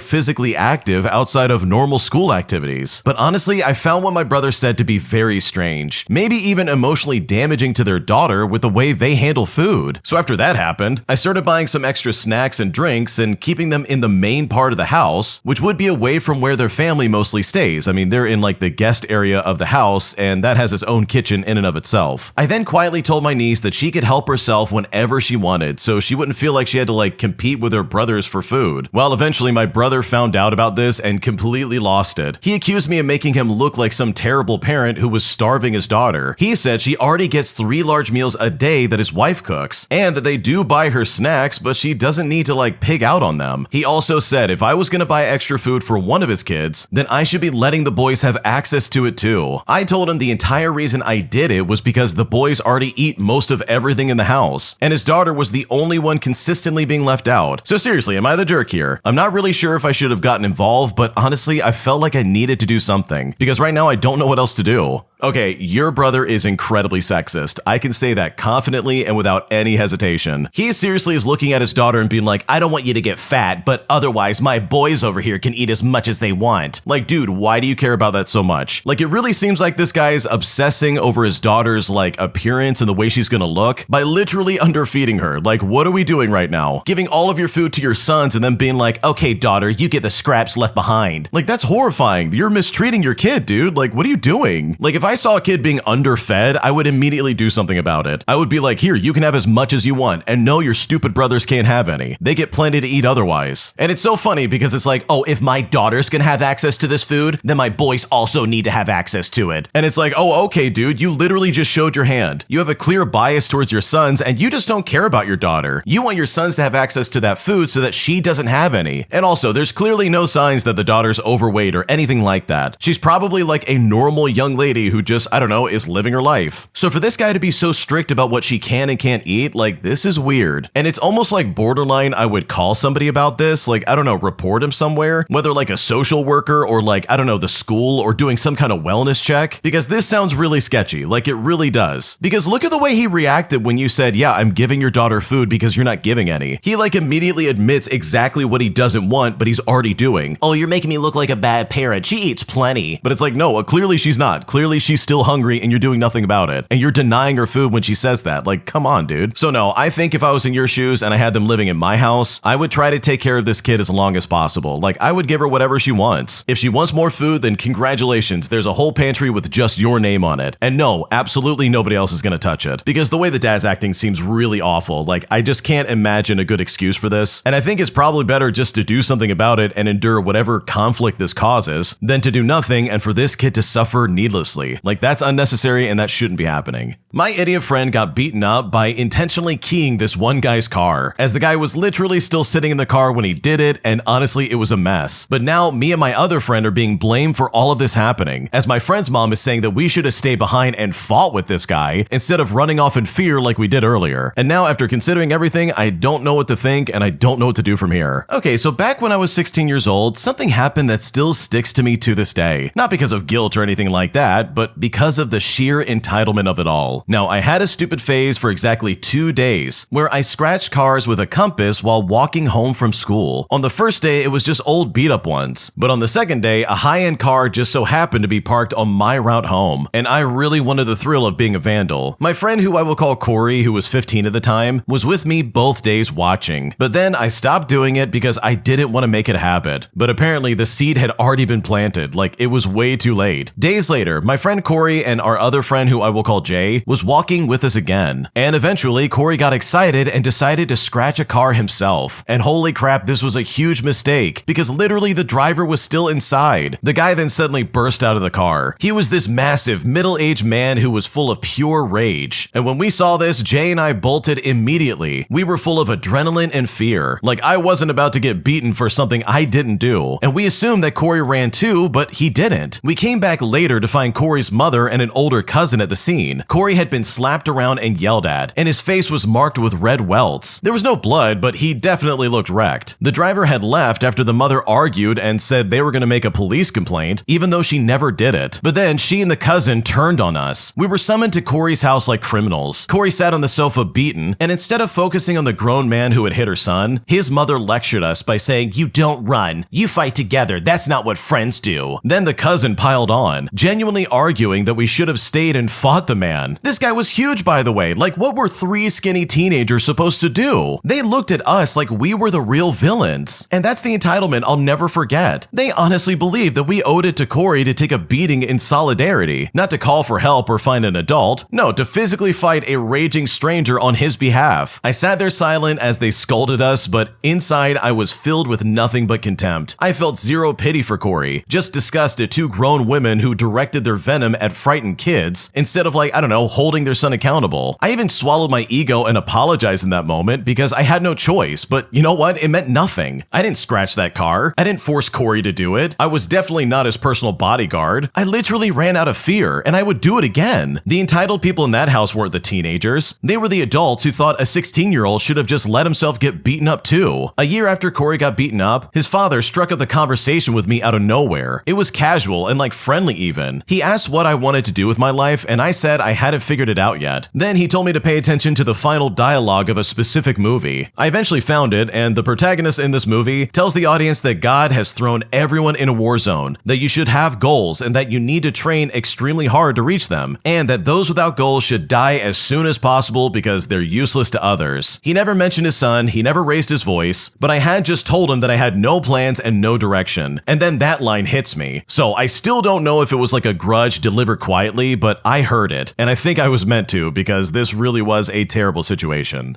Okay, first of all, if I was in that kind of situation, I would also run like crazy. I wouldn't stick around. I'm not gonna fight some adult. I'm gonna get out of there as fast as possible because I don't want to get beat up. Like, dude, that sounds terrible. And sure, I get it. Kids do stupid stuff, and like, I've done some really dumb stuff as a teenager too, and honestly, you learn from it. And it seems like you did, but Corey didn't. So yeah, you may have like scratched cars once or twice, but you didn't do it all the time. You stopped doing it really quickly, but Corey didn't. He wanted to feel the rush of vandalism, but instead he felt the backhand of that guy's hand against his face. Like, seriously, that was a stupid choice. So no, you should not have stayed along and like gotten beat up as well. That's a stupid thing to say. And the fact that anybody's trying to blame you for that is just stupid and just them absolutely avoiding the problem. Did I overreact by breaking up with my boyfriend right there on the spot after I found out that his best friend was secretly a woman the entire time? Because this has been a huge betrayal in my life and I'm seriously not sure what to do next. Okay, to start things off, I recently ended things with my boyfriend of 2 years, and I'm now starting to second guess if I blew things way out of proportion. For the entire time we were together, he constantly talked about hanging out with his best friend. He always referred to this person by a nickname or just as my friend. Whenever they went out for drinks, went on hikes, or hung out at each other's places, he used he/him pronouns or kept the language completely gender neutral. I never pressed him on it because I trusted him completely. Well, I found out the truth yesterday when I ran into him at the mall. I was surprised to see him there, and he looked like he was waiting for someone. When he saw me, he tried to act surprised and claimed he was waiting for me, which made no sense because he didn't even know I was planning to go shopping yesterday. But then a woman walked up to him out of nowhere and told him that she was done shopping and that they could go. Now, the worst part about it is that she looked at me, rolled her eyes, and grabbed his hand to pull him away. And when I saw this, my heart just dropped. He was starting to introduce her as the best friend, and I just turned around and walked away. I went home and I spent the night trying to process how the person I thought was perfect could somehow lie to me for 2 years. Well, this morning he came over to my place to talk. I let him in because I needed to hear his explanation, and when I confronted him, he told me that I was being insecure and overthinking the situation. He claims that he only hid her gender because he knew I would react exactly like this, and that they were just friends and nothing more. But my issue isn't that he has a female friend. It's the fact that he went out of his way to hide her existence and her gender for 2 whole years. To me, this is like active deception. Like, if they were just friends, then there's no reason to lie about it. I felt like the foundation of our trust was just permanently broken, so I ended it on the spot. So was I overreacting in this situation? Like, was this really grounds for me to completely break up our relationship? Because right now I just don't know what to do.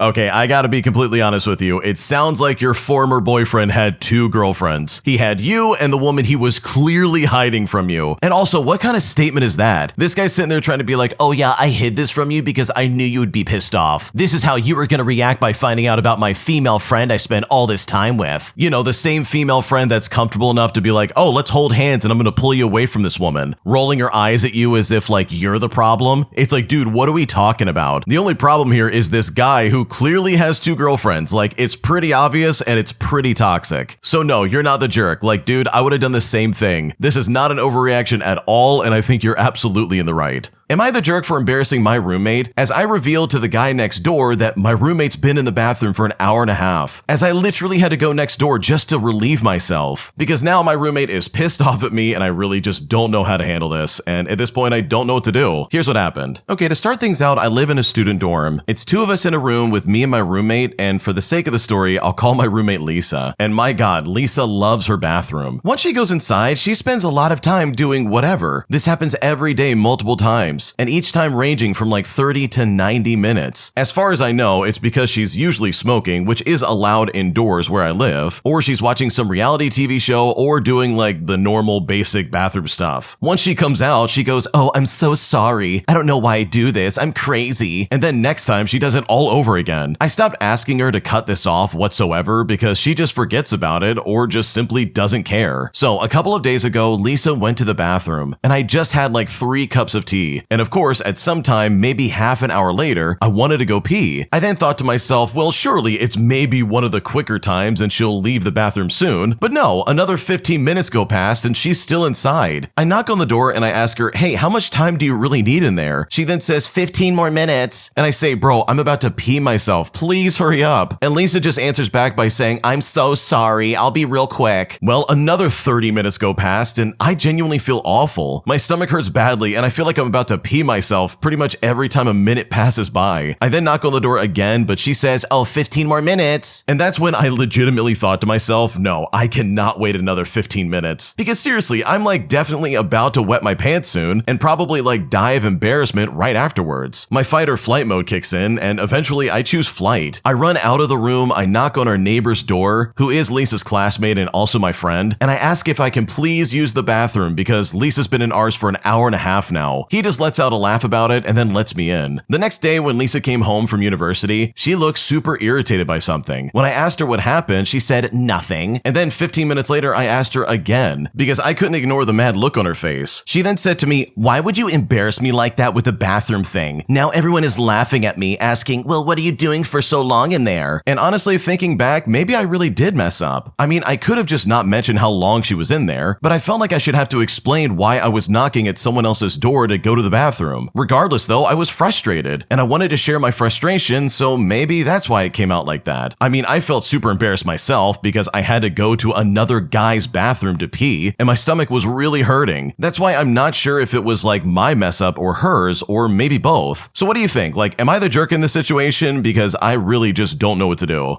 Dude, your roommate sits in the bathroom for 90 minutes? That's literally an hour and a half. Like, what in the world is she doing in there? Either she has like a medical emergency going on, or she's got like, I don't know, nothing else to do with her life. But dude, there's no excuse for that. And here's the thing, like, I totally get it. College dorms have zero privacy. There is no privacy anywhere to be found. So maybe she's going in there to like, I don't know, relax and not be around you, which is not an insult. Maybe she just really does not have any place to like not be around someone. But like, dude, maybe find some spot on campus for that if that's the case. You don't occupy and hog the bathroom just because you're like, oh, I just need my alone time. Also, I really think it might be a possibility that she's doing some kind of illegal substance in the bathroom or something like that, because holy crap, dude, there's no reason for her to spend like an hour and a half in there. You say she's smoking in there, but like, dude, what is she smoking? And I think if I was in your shoes, I probably would have told everybody else exactly what she's doing too, because holy crap, why am I responsible for helping you save face over something that is ridiculous? Seriously, this is ridiculous. There's no reason to be in there that long. So no, you're definitively not the jerk. Your roommate is a jerk for even being in there that long. And I think it's good that she's getting made fun of in this situation, because this is one of those things where she needs to know that, yeah, this is unacceptable and very inappropriate. And maybe this will be the spark for her to hurry up and not spend as much time in the bathroom, because this is annoying and nobody wants this. Thank you so much for watching. Be sure to subscribe to Am I the Jerk and also check out Am I the Genius. We love and appreciate you guys so much. Thank you so much for watching, and we will see you in the next video.